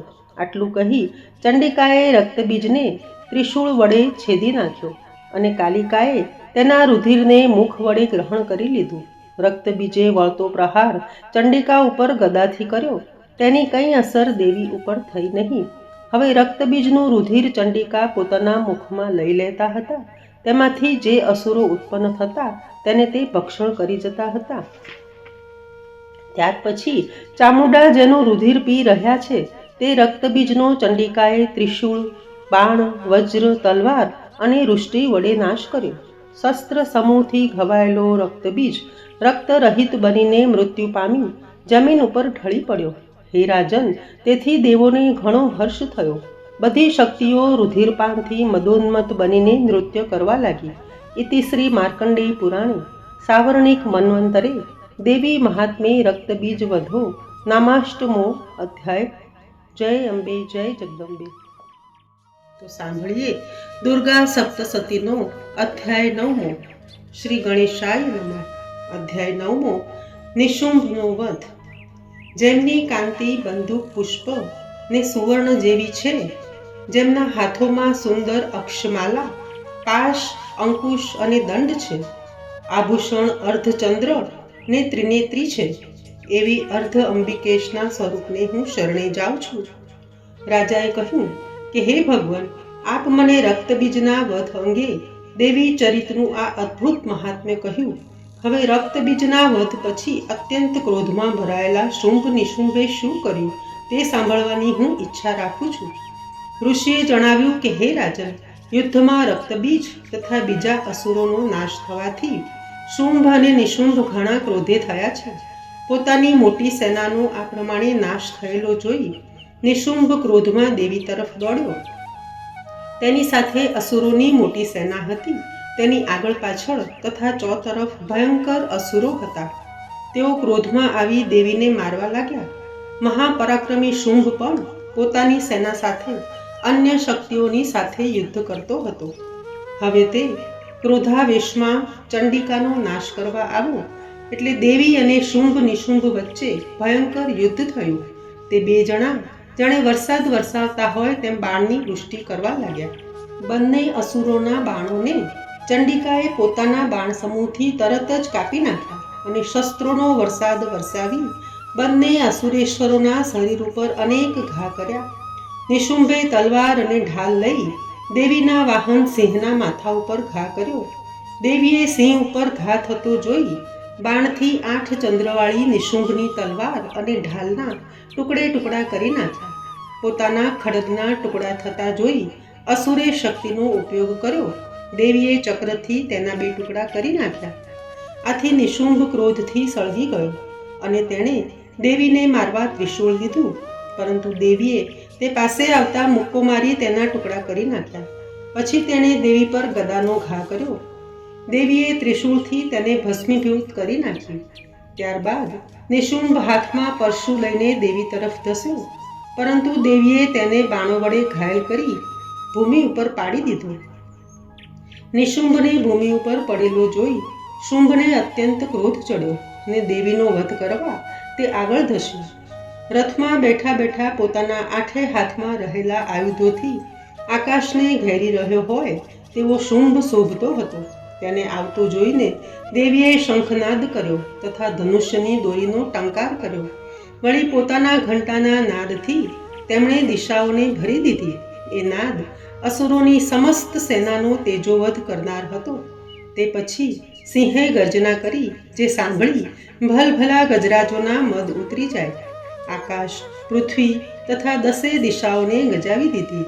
બાદ કાલિકાએ આકાશમાં ઉછાળીને પૃથ્વી તથા આકાશને પોતાના હાથો વડે અફાળ્યા. બધા અવાજોને દાબી દેતા આ મોટો અવાજ થયો.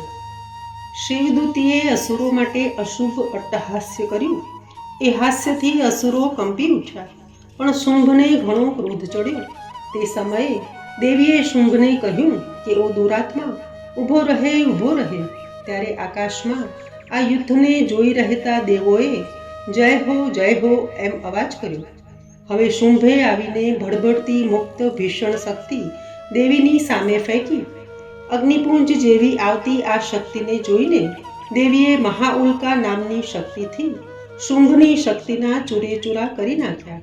ત્યારે શુંભના સિંહનાદથી ત્રિલોક ગાજી ઉઠ્યું, પરંતુ દેવીના મહાઉલ્કા વડે જે મહાનાદ થયો તેથી શુંભનો નાદ ઢંકાઈ ગયો.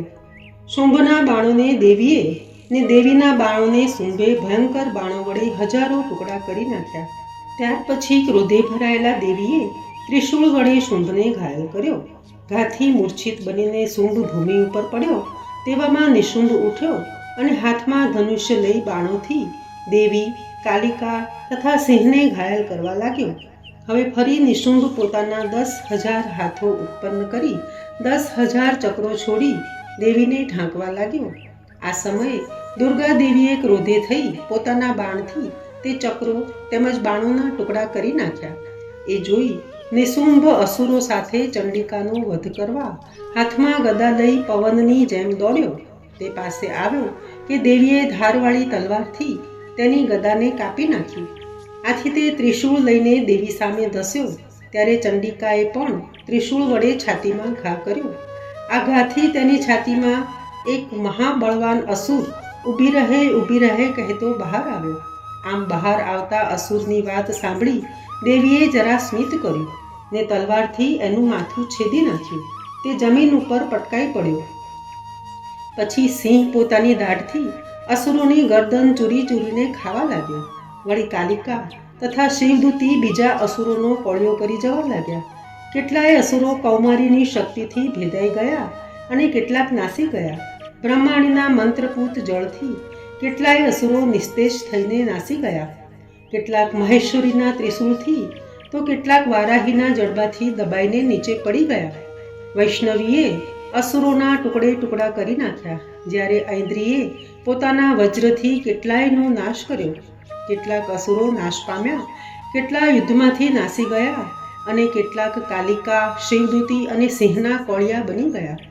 ઇતિ શ્રી માર્કંડેય પુરાણે સાવર્ણિક મન્વંતરે દેવી મહાત્મે નિશુંભ વધો નામ 9મોધ્યાય. જય અંબે, જય જગદંબે. સાંભળીએ દુર્ગા સપ્તસતીનો અધ્યાય 10. શુંભનો વધ. જેની કાંતિ તપેલા સુવર્ણ જેવી મનોહર છે, તેની સૂર્ય, શશી અને વહ્નિ એ 3 આંખો છે.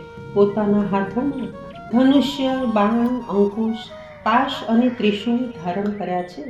જેમના મસ્તક ઉપર અર્ધચંદ્ર છે, એવા શિવ શક્તિ સ્વરૂપ ભગવતી કામેશ્વરીનું હું ધ્યાન ધરું છું. ઋષિ બોલ્યા, પોતાના પ્રાણસમા ભાઈ નિશુંભને મૃત્યુ પામેલો જોઈને તેમજ પોતાની સેનાનો સંહાર થયેલો જાણી શુંભ અત્યંત કોપાયમાન થઈને બોલ્યો કે હે દુષ્ટ દુર્ગા, તું બળના અભિમાનમાં આવી જઈને ખોટો ગર્વ કરે છે.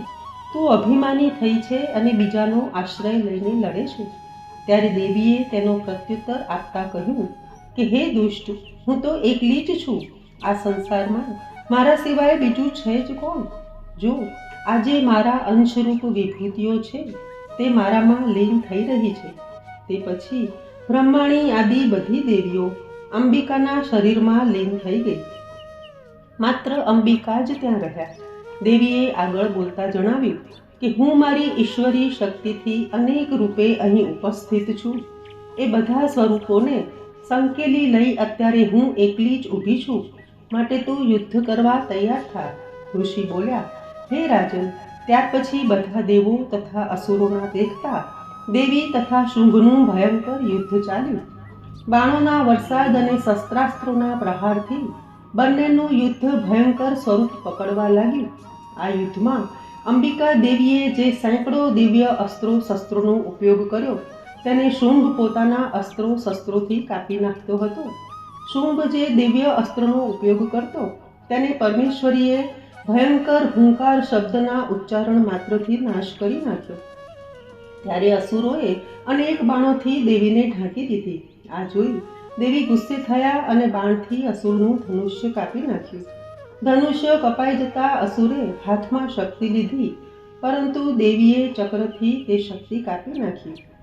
પછી અસુરેશ્વર શુંભ 100 ચંદ્રકવાળી સૂર્ય સમાન ચળકતી ઢાલ તથા ખડગ હાથમાં લઈને દેવી તરફ ધસ્યો. તે નજીક આવ્યો કે દેવીએ તેના ઢાલ અને ધનુષ્યના ટુકડા કરી નાખ્યા. પછી દેવીએ તેના અશ્વો તથા સારથીઓનો નાશ કર્યો. તેથી અસુરે અંબિકાને હણવા માટે ભયંકર મુદ્ગર હાથમાં લીધો.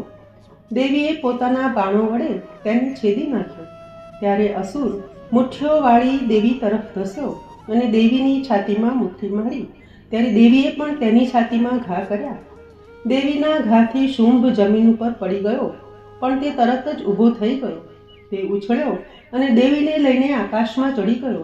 ત્યાં દેવી એકલે હાથે અસુર સાથે યુદ્ધ કરવા લાગ્યા. આકાશમાં શુંભ અને ચંડિકા દેવી વચ્ચે પ્રથમ યુદ્ધ થયું. તે સિદ્ધો અને મુનિઓને વિસ્મય પમાડતું હતું. આમ અંબિકાએ તેની સાથે લાંબા સમય સુધી યુદ્ધ કર્યું. પછી તેને ઉંચક્યો, ચક્કર ફેરવ્યો ને પૃથ્વી ઉપર તેને ફેંકી દીધો. પૃથ્વી ઉપર પડ્યા પછી આ દુષ્ટ અસુરે ફરી ચંડિકાનો વધ કરવા મુઠ્ઠી ઉગામીને તેમના તરફ વેગથી દોડ્યો. દેવીએ પોતાની તરફ તેને આવતો જોઈને ત્રિશૂળ વડે તેની છાતી ભેદી નાખી. આથી તે ભૂમિ ઉપર પડી ગયો. આથી સમુદ્રો, દ્વીપો તથા પર્વતો સહિત આખી પૃથ્વી કંપી ઉઠી ને તેનો પ્રાણ નીકળી ગયો. એ દુરાત્મા શુંભનો નાશ થતાં આખું જગત પ્રસન્ન અને સ્વસ્થ બન્યું. આકાશ પણ નિર્મળ દેખાવા લાગ્યું. પહેલા જે ઉલ્કાપાત મેઘ હતા તે શાંત થયા. નદીઓ પહેલાની જેમ વહેવા લાગી. શુંભના મૃત્યુથી સર્વ દેવો આનંદમાં આવી ગયા અને ગંધર્વો મધુર ગાન કરવા લાગ્યા. બીજા કેટલાક ગંધર્વો વિવિધ વાજિંત્રો વગાડવા લાગ્યા. અપ્સરાઓ નૃત્ય કરવા લાગી. પવિત્ર વાયુ વાવા લાગ્યો. સૂર્ય સંપૂર્ણ પ્રકાશથી પ્રકાશવા લાગ્યો. યજ્ઞોનો અગ્નિ જે ઉલવાઈ ગયો હતો તે આપોઆપ સળગવા લાગ્યો અને 10 દિશાઓમાંથી અસુરોના જે ભયંકર અવાજો થતા હતા તે શાંત પડ્યા. ઇતિ શ્રી માર્કંડેય પુરાણ સાવર્ણિક મન્વંતરે દેવી મહાત્મ્ય શુંભ વધો નામ 10મો અધ્યાય. જય અંબે, જય જગદંબે. તો સાંભળીએ દુર્ગા સપ્તસતીનો અધ્યાય 11મો. શ્રી ગણેશાય નમઃ. દેવોની સ્તુતિ, દેવીનું વરદાન. પ્રભાતના કોમળ સૂર્ય જેવી કાંતિવાળા, શિર ઉપર ચંદ્રમાના મુગટ, ઉન્નત સ્તનો, ત્રિનેત્રી સ્મિતવદના ને કર્મા વરદ, અંકુશ, યશ તેમજ અભય મુદ્રા ધારણ કરનારા એવા એ ભુવનેશ્વરી દેવીનું હું ધ્યાન ધરું છું. ઋષિ બોલ્યા કે દેવીએ શુંભનો નાશ કર્યો ત્યારે ઇન્દ્ર આદિ દેવો અગ્નિને આગળ કરીને એ કાત્યાયની દેવીની સ્તુતિ કરવા લાગ્યા. ઈચ્છિત પ્રાપ્તિ થવાથી સર્વ દેવો પ્રસન્ન થયા અને તેથી સર્વ દિશાઓ ઝગમગી ઉઠી. દેવોએ કહ્યું કે શરણાગતની પીડા દૂર કરનારી દેવી, અમારા ઉપર પ્રસન્ન થાવ. સમસ્ત જગતની માતા, પ્રસન્ન થાવ. વિશ્વેશ્વરી, વિશ્વની રક્ષા કરો. તમે જ સચરાચર જગતના માતા છો. હે દેવી, તમે પૃથ્વી રૂપે સ્થિર હોવાથી જગતના આધારભૂત છો. તમે જળ સ્વરૂપે સ્થિર રહીને સમસ્ત જગતને તૃપ્ત કરનારા છો. તમે અનંત બળવાળા વૈષ્ણવી શક્તિ છો. તમે વિશ્વના કારણભૂત માયા છો. તમારી માયામાં સમસ્ત જગત મોહિત થયેલ છે. તમારી કૃપા વડે જ મોક્ષ પ્રાપ્ત થઈ શકે તેમ છે. હે દેવી, સંપૂર્ણ વિદ્યાઓ તમારા જ ભિન્ન સ્વરૂપ છે. જેટલી સ્ત્રીઓ છે તે તમારા મૂર્તિમંત સ્વરૂપો છે. હે જગદંબા, તમારામાં અખિલ વિશ્વ વ્યાપેલ છે. તમે સ્તુતિથી પરાવાણી છો. હે દેવી, તમે સર્વરૂપ છો. તમે સ્વર્ગ તથા મોક્ષ આપવાવાળા છો. તમે સર્વ માણસોના હૃદયમાં બુદ્ધિ રૂપે રહ્યા છો. તમે સ્વર્ગ ને મુક્તિ આપનારા છો. હે નારાયણી, તમને નમસ્કાર હો. કલા કાષ્ટાદિ રૂપથી સંસારના પ્રાણીઓને બાલ્ય, તરુણ આદિ અવસ્થા આપનારા તેમજ વિશ્વનો નાશ કરવાને સમર્થ નારાયણી, તમને નમસ્કાર હો. તમે મંગલ કરનારા મંગલમયી છો. કલ્યાણ કરનારા શિવા છો. સર્વ પુરુષાર્થને સિદ્ધ કરનારા, શરણાગતને સ્વીકારનારા અને ત્રિનેત્રી ગૌરી છો. હે નારાયણી, તમને અમારા નમસ્કાર છે. સૃષ્ટિની ઉત્પત્તિ, સ્થિતિ તથા લય કરનારા શક્તિ સ્વરૂપ છો. પૂર્ણ સનાતન છો. ત્રિગુણના આશ્રયરૂપી ત્રિગુણમયી છો. હે નારાયણી, તમને અમારા નમસ્કાર હો. શરણે આવેલા દિન પીડિતોનું રક્ષણ કરનારા તથા આપત્તિઓનો નાશ કરનારા હે નારાયણી, તમને અમારા નમસ્કાર છે. બ્રહ્માણી રૂપે હંસોના વિમાનમાં બેઠેલ તથા કમંડળના જળનું સિંચન કરનારા હે નારાયણી, તમને અમારા નમસ્કાર છે. માહેશ્વરી સ્વરૂપે ત્રિશૂળ ચંદ્ર અને સર્પને ધારણ કરનારા તથા વૃષભના વાહનવાળા હે નારાયણી, અમારા તમને નમસ્કાર છે. મયુર અને કુકડાથી ઘેરાયેલા મહાશક્તિ ધારણ કરનારા કૌમારી સ્વરૂપિણી નિષ્પાપ નારાયણી તમને નમસ્કાર હો. હાથમાં શંખ, ચક્ર, ગદા, શાંગ, ધનુષ્ય અને ઉત્તમ આયુધો ધારણ કરનારા વૈષ્ણવી શક્તિરૂપા નારાયણી તમને નમસ્કાર હો. હાથમાં ભયાનક ચક્ર ને દાઢો પર પૃથ્વીને ધારણ કરનારા વરાહ રૂપિણી નારાયણી તમને નમસ્કાર હો.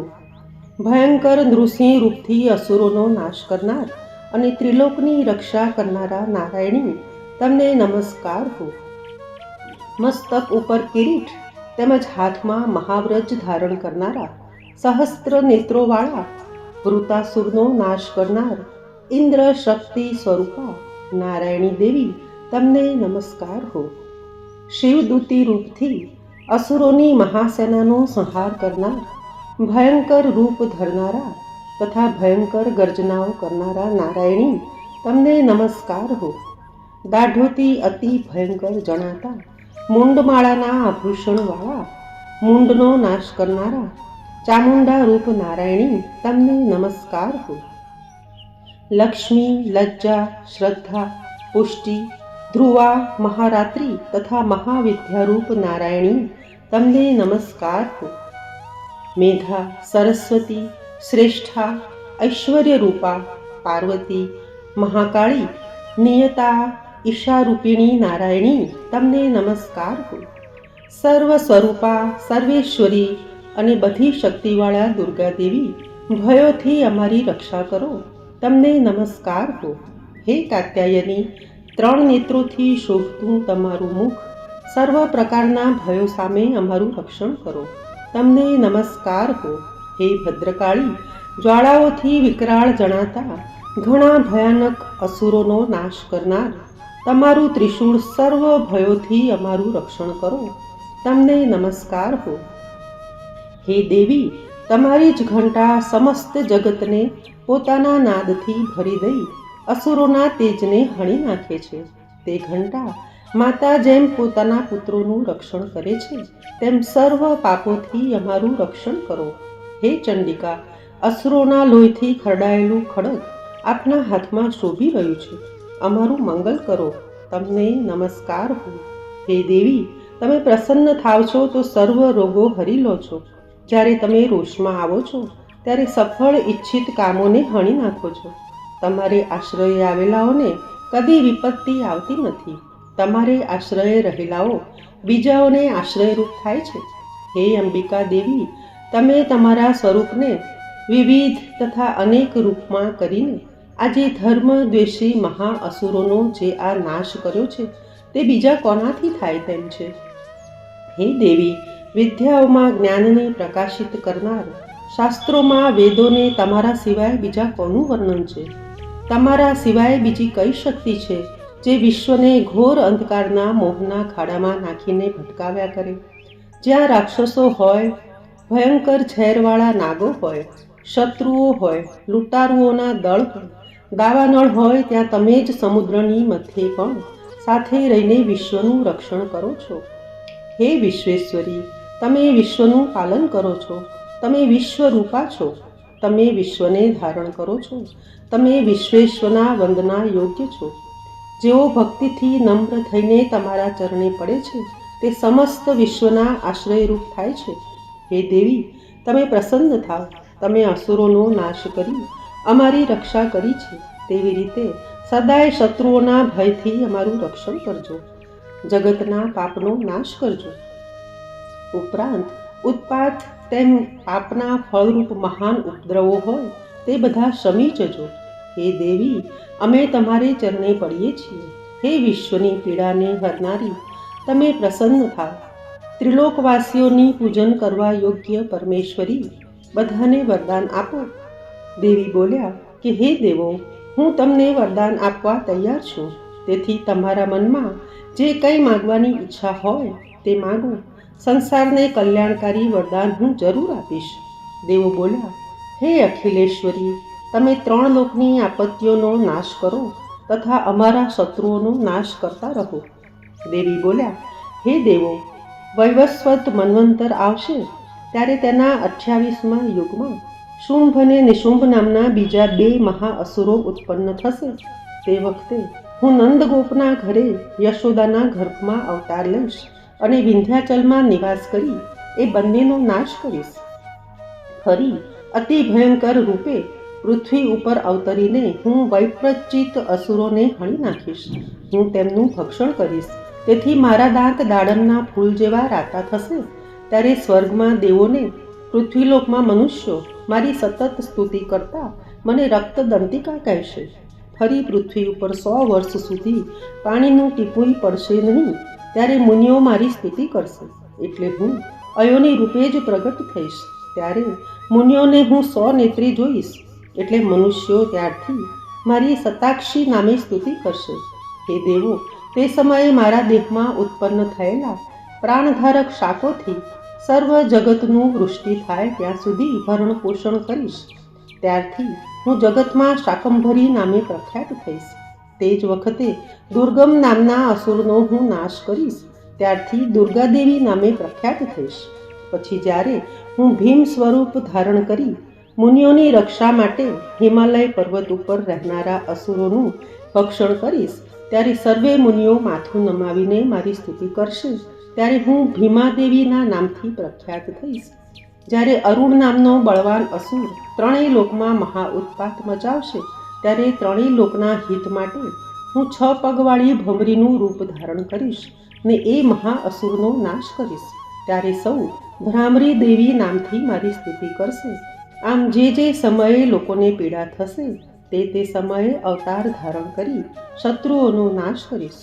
ઇતિ શ્રી માર્કંડેય પુરાણે સાવર્ણિક મન્વંતરે દેવી મહાત્મ્યે દેવ્યા સ્તુતિર નામ 11 અધ્યાય. જય અંબે, જય જગદંબે. તો આવો સાંભળીએ દુર્ગા સપ્તસતીનો અધ્યાય 12. શ્રી ગણેશાય નમઃ. અધ્યાય 12મો. દેવી ચરિતોના પાઠનું મહાત્મ્ય. જેમનું તેજ વીજળી જેવું છે, સિંહના ખભા ઉપર બેઠેલ ભયંકર દેખાય છે. હાથમાં તલવાર અને ઢાલધારી કન્યાઓ તેમની સેવામાં ખડી છે. જેમના હાથમાં ચક્ર, ગદા, તલવાર, ઢાલ, બાણ, ધનુષ્ય, પાશ અને તર્જની મુદ્રા ધારણ કર્યા છે. તે અગ્નિમય સ્વરૂપથી ઝળકી રહ્યા છે. તેમણે શિર ઉપર ચંદ્રમાનો મુગુટ ધારણ કર્યો છે. તે ત્રિનેત્રી દુર્ગા દેવીનું હું ધ્યાન ધરું છું. દેવી બોલ્યા, હે દેવો, જે કોઈ મનુષ્ય આ સ્તોત્ર વડે એક ચિત્તે મારી સ્તુતિ કરશે, તેની સર્વ પ્રકારની પીડાનો હું નાશ કરીશ. તેમાં જરાય સંશય નથી.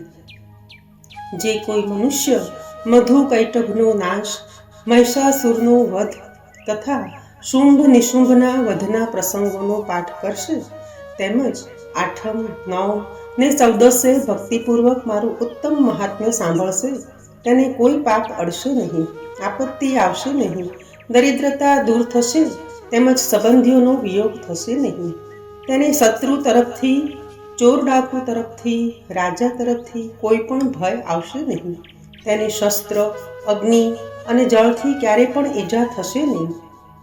તેથી સર્વે એકાગ્ર ચિત્તથી ભક્તિપૂર્વક મારા આ મહાત્મ્યનો હંમેશા પાઠ કરવો અને તે સાંભળવો એ પરમ કલ્યાણકારક છે. આ મારું મહાત્મ્ય આધ્યાત્મિક, આધિદૈવિક તથા આધિભૌતિક એ 3 પ્રકારના ઉત્પાતોને શાંત કરનારું છે. જે સ્થળે હંમેશા વિધિપૂર્વક મારા આ મહાત્મ્યનો પાઠ થાય છે, ત્યાં મારો વાસ હોય છે. હું તેને સુખ સમૃદ્ધિ અર્પું છું. બલિદાન, પૂજા, હોમ તથા ઉત્સવ પ્રસંગે મનુષ્ય મારા આ ચરિત્રનો સંપૂર્ણ પાઠ કરવો અગર તેનું શ્રવણ કરવું. બલિદાન, પૂજા ઇત્યાદિ કર્મો જાણનાર હોય કે ન હોય તો પણ જે પૂર્ણ ભક્તિભાવથી પૂજા કરે છે, તેના સર્વે કર્મોને હું પ્રસન્નતાથી સ્વીકારીશ. નવરાત્રિની પૂજા પ્રસંગે આ મારું મહાત્મ્ય ભક્તિપૂર્વક સાંભળશે, તે મનુષ્ય મારી કૃપાથી સર્વ આપત્તિમાંથી મુક્ત થઈ ધન, ધાન્ય તથા સુખ આદિ સર્વ પ્રકારના સુખો પ્રાપ્ત કરે છે. તેમાં જરા પણ સંશય નથી. મારું આ મહાત્મ્ય મારી ઉત્પત્તિની કથાઓ તથા યુદ્ધમાં મેં કરેલા પરાક્રમોને સાંભળવાથી મનુષ્ય ભય વગરનો થાય છે, શત્રુઓ નાશ પામે છે, સૌ શુભ થાય છે, તેમજ તેનું ફળ આનંદ આપે છે. સર્વ વિઘ્નો તથા ભયંકર ગ્રહપીડા શાંત થાય છે, દુઃસ્વપ્ન પણ શુભ સ્વપ્ન બની જાય છે. મારું આ મહાત્મ્ય સાંભળવાથી બાળગ્રહોથી પીડાતા બાળકોની શાંતિ થાય, મૈત્રીમાં વિક્ષેપ પડતો અટકે, દુરાચારીનો નાશ થાય, ભૂત પિશાચ અને અસુરોનો નાશ થાય. આ મહાત્મ્ય મને પ્રાપ્ત કરાવે છે. પશુ પુષ્પ અર્ઘ્ય ધૂપ દીપ ગંધ આદિ સામગ્રીથી પૂજન કરી, નાના પ્રકારના અન્ય ભોગો અર્પણ કરી, દાન આપી 1 વર્ષ મારી જે આરાધના કરે છે તેના ઉપર હું પ્રસન્ન થાઉં છું. પરંતુ મારા આ ચરિત્રનું એક જ વાર શ્રવણ કરવાથી પણ હું એટલી જ પ્રસન્ન થાઉં છું. મારી ઉત્પત્તિની આ કથા સર્વ મનુષ્યોની રક્ષા કરનારી છે તથા યુદ્ધ અંગેનું મારું ચરિત્ર દુષ્ટ અસુરોનો સંહાર કરનારું છે. તેનું શ્રવણ કરવાથી શત્રુનો ભય ટળી જાય છે. હે દેવો, તમે બ્રહ્મર્ષિઓ ને બ્રહ્માએ જે સ્તુતિઓ કરી છે તે સર્વ શુભ બુદ્ધિ આપનારી છે. કોઈ મનુષ્ય વનમાં અગ્નિથી ઘેરાયેલ હોય, ચોર ડાકુઓથી ઝડપાયો હોય, શત્રુઓએ તેને પકડ્યો હોય, વનમાં સિંહ વાઘ કે હાથી તેની પાછળ પડ્યા હોય, રાજાએ મોતની સજા કરી હોય, બંધનમાં હોય, સમુદ્રમાં સપડાયો હોય, યુદ્ધમાં તેના ઉપર શસ્ત્રોની ઝડી વરસતી હોય, આમ સર્વ પ્રકારના વિઘ્નો અને પીડાઓ આવી હોય, ત્યારે આ મારા મહાત્મ્યને સાંભળવાથી તે સર્વે દુઃખ દૂર થઈ જાય છે. ઋષિ બોલ્યા. આમ કહીને ભગવતી ચંડિકા સર્વ દેવોના દેખતા અંતર્ધ્યાન થઈ ગયા. પછી શત્રુઓનો નાશ થવાથી સર્વ દેવો નિર્ણય લઈને પહેલાની જેમ યજ્ઞ ભાગનો ઉપયોગ કરતા પોતપોતાના અધિકારો ભોગવવા લાગ્યા. જગતનો શત્રુ શુંભ નિશુંભ દેવી વડે નાશ પામતા બાકીના અસુરો પાતાળલોકમાં ચાલ્યા ગયા. હે રાજન, એ ભગવતી દેવી ફરી ફરીને પ્રગટ થઈ જગતનું પરિપાલન કરે છે. તે જ આ વિશ્વને મોહિત કરે છે, તે જ આ વિશ્વને જન્મ આપે છે, તે જ પ્રાર્થનાથી પ્રસન્ન થઈને જ્ઞાન તથા સમૃદ્ધિ આપે છે. હે રાજન, પ્રલય કાળે મહાકાલીનું સ્વરૂપ ધારણ કરનારા મહાદેવી મહાકાળી આ સકળ બ્રહ્માંડમાં વ્યાપીને રહે છે. કાળે કાળે મહામારી થાય છે, છતાં એ જ અજન્મા આ સૃષ્ટિ પ્રગટે છે. તે સનાતની દેવી સમય અનુસાર પ્રાણી માત્રની રક્ષા કરે છે. તે મનુષ્યોની ઉન્નતિ વખતે ઘરમાં લક્ષ્મી રૂપે રહી સમૃદ્ધિ આપે છે તથા અધોગતિના સમયે દરિદ્રતા રૂપે રહી મનુષ્યનો વિનાશ કરે છે. પુષ્પ ધૂપ ગંધ આદિ વડે પૂજન કરી તેની સ્તુતિ કરવાથી તે ધન પુત્ર ધર્મ બુદ્ધિ તથા ઉત્તમ ગતિ આપે છે. ઇતિ શ્રી માર્કંડેય પુરાણી સાવર્ણિક મન્વંતરે દેવી મહાત્મે ફલસ્તુતિર નામ દ્વાદશોધ્યાય. જય અંબે, જય જગદંબે. દુર્ગા સપ્તસતીનો અધ્યાય 13મો. શ્રી ગણેશાય નમઃ. અધ્યાય 13મો. દેવીનું સુરથ અને વૈશ્યને વરદાન. ઉદયકાળના સૂર્ય જેવી કાંતિવાળા, 4 ભુજા અને 3 નેત્રવાળા, હાથમાં પાશ અંકુશ વર ને અભય મુદ્રા ધારણ કરનારા શિવા દેવીનું હું ધ્યાન ધરું છું. ઋષિ બોલ્યા.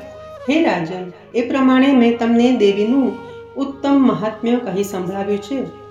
જગતને ધારણ કરનારા એ દેવીનો આવો અદ્ભુત પ્રભાવ છે. એ જ વિદ્યા અને જ્ઞાન આપે છે. ભગવાન વિષ્ણુની માયા સ્વરૂપ તે ભગવતી વડે તમે આ વૈશ્ય અને બીજા વિવેકીજનો મોહિત થયેલા છો અને બીજાઓ પણ મોહ પામશો. હે રાજન, તમે એ પરમેશ્વરીને શરણે જાઓ. તેની આરાધના કરવાથી તે મનુષ્યોને ભોગ સ્વર્ગ તેમજ મોક્ષ આપે છે. માર્કંડેય બોલ્યા કે તેમના આ વચનો સાંભળીને રાજા સુરથે મહાભાગ મહર્ષિને પ્રણામ કર્યા. હે મહામુનિ, મમત્વને લીધે તેમજ રાજ્ય ખૂંચવાઈ જવાથી અતિશય ખેદ પામેલા તે રાજા તથા વૈશ્ય તરત જ તપ માટે નીકળી પડ્યા. અંબાના દર્શન માટે તેમણે નદીના તટ ઉપર આસન પાથર્યું. ત્યાં તે વૈશ્ય દેવી સૂક્તનો જપ કરતા રહ્યા. બંનેએ ત્યાં દેવીની માટીની મૂર્તિ બનાવી પુષ્પ ધૂપ તથા હવનથી તેની પૂજા કરવા લાગ્યા. બંને જણે ઉપવાસ કરી એકાગ્ર ચિત્તે દેવીનું ચિંતન કરવા માંડ્યું. પોતાના શરીરના રક્તનું બલિદાન આપી 3 વર્ષ સુધી તે બંનેએ દેવીની આરાધના કરી. ત્યારે તેમના ઉપર પ્રસન્ન થઈ દેવી ચંડિકાએ તેમને પ્રત્યક્ષ દર્શન દીધા. દેવી બોલ્યા કે હે રાજન, હે વૈશ્ય, તમારી જે કાંઈ ઈચ્છા હોય તે મારી પાસેથી માંગી લો. હું તમારા ઉપર પ્રસન્ન થઈ છું. તમે જે માગશો એ તમને આપીશ. માર્કંડેય બોલ્યા કે ત્યારે રાજાએ બીજા જન્મમાં અચલ રાજ્ય માગ્યું, તેમજ આ જન્મમાં સેનાઓના બળનો નાશ થઈ પોતાનું રાજ્ય પાછું મળે એવું માગ્યું. જ્યારે વૈશ્યનું મન સંસાર પ્રત્યે વિરક્ત થયું હતું, તેથી તેણે મમત્વ અને અહંતા રૂપી આસક્તિમાંથી છોડાવનારું બ્રહ્મ જ્ઞાન જ માંગ્યું. દેવી બોલ્યા, હે રાજન, થોડા દિવસમાં તને તારું રાજ્ય પાછું મળશે. શત્રુઓને મારીને તારું તે રાજ્ય અસ્ખલિત રહેશે. વળી મૃત્યુ પછી સૂર્યના અંશથી તારો જન્મ થશે અને પૃથ્વી ઉપર સાવર્ણિક મનુના નામે તું પ્રસિદ્ધ થઈશ. હે વૈશ્યવર્ય, તે મારી પાસે જે વરદાન ઈચ્છ્યું છે તે હું તને આપું છું. તને મોક્ષ પ્રાપ્ત કરવાનું બ્રહ્મ જ્ઞાન પ્રાપ્ત થાવ. માર્કંડેય બોલ્યા. આ પ્રમાણે દેવીએ બંનેને તેમની ઈચ્છા પ્રમાણે વરદાન આપ્યા.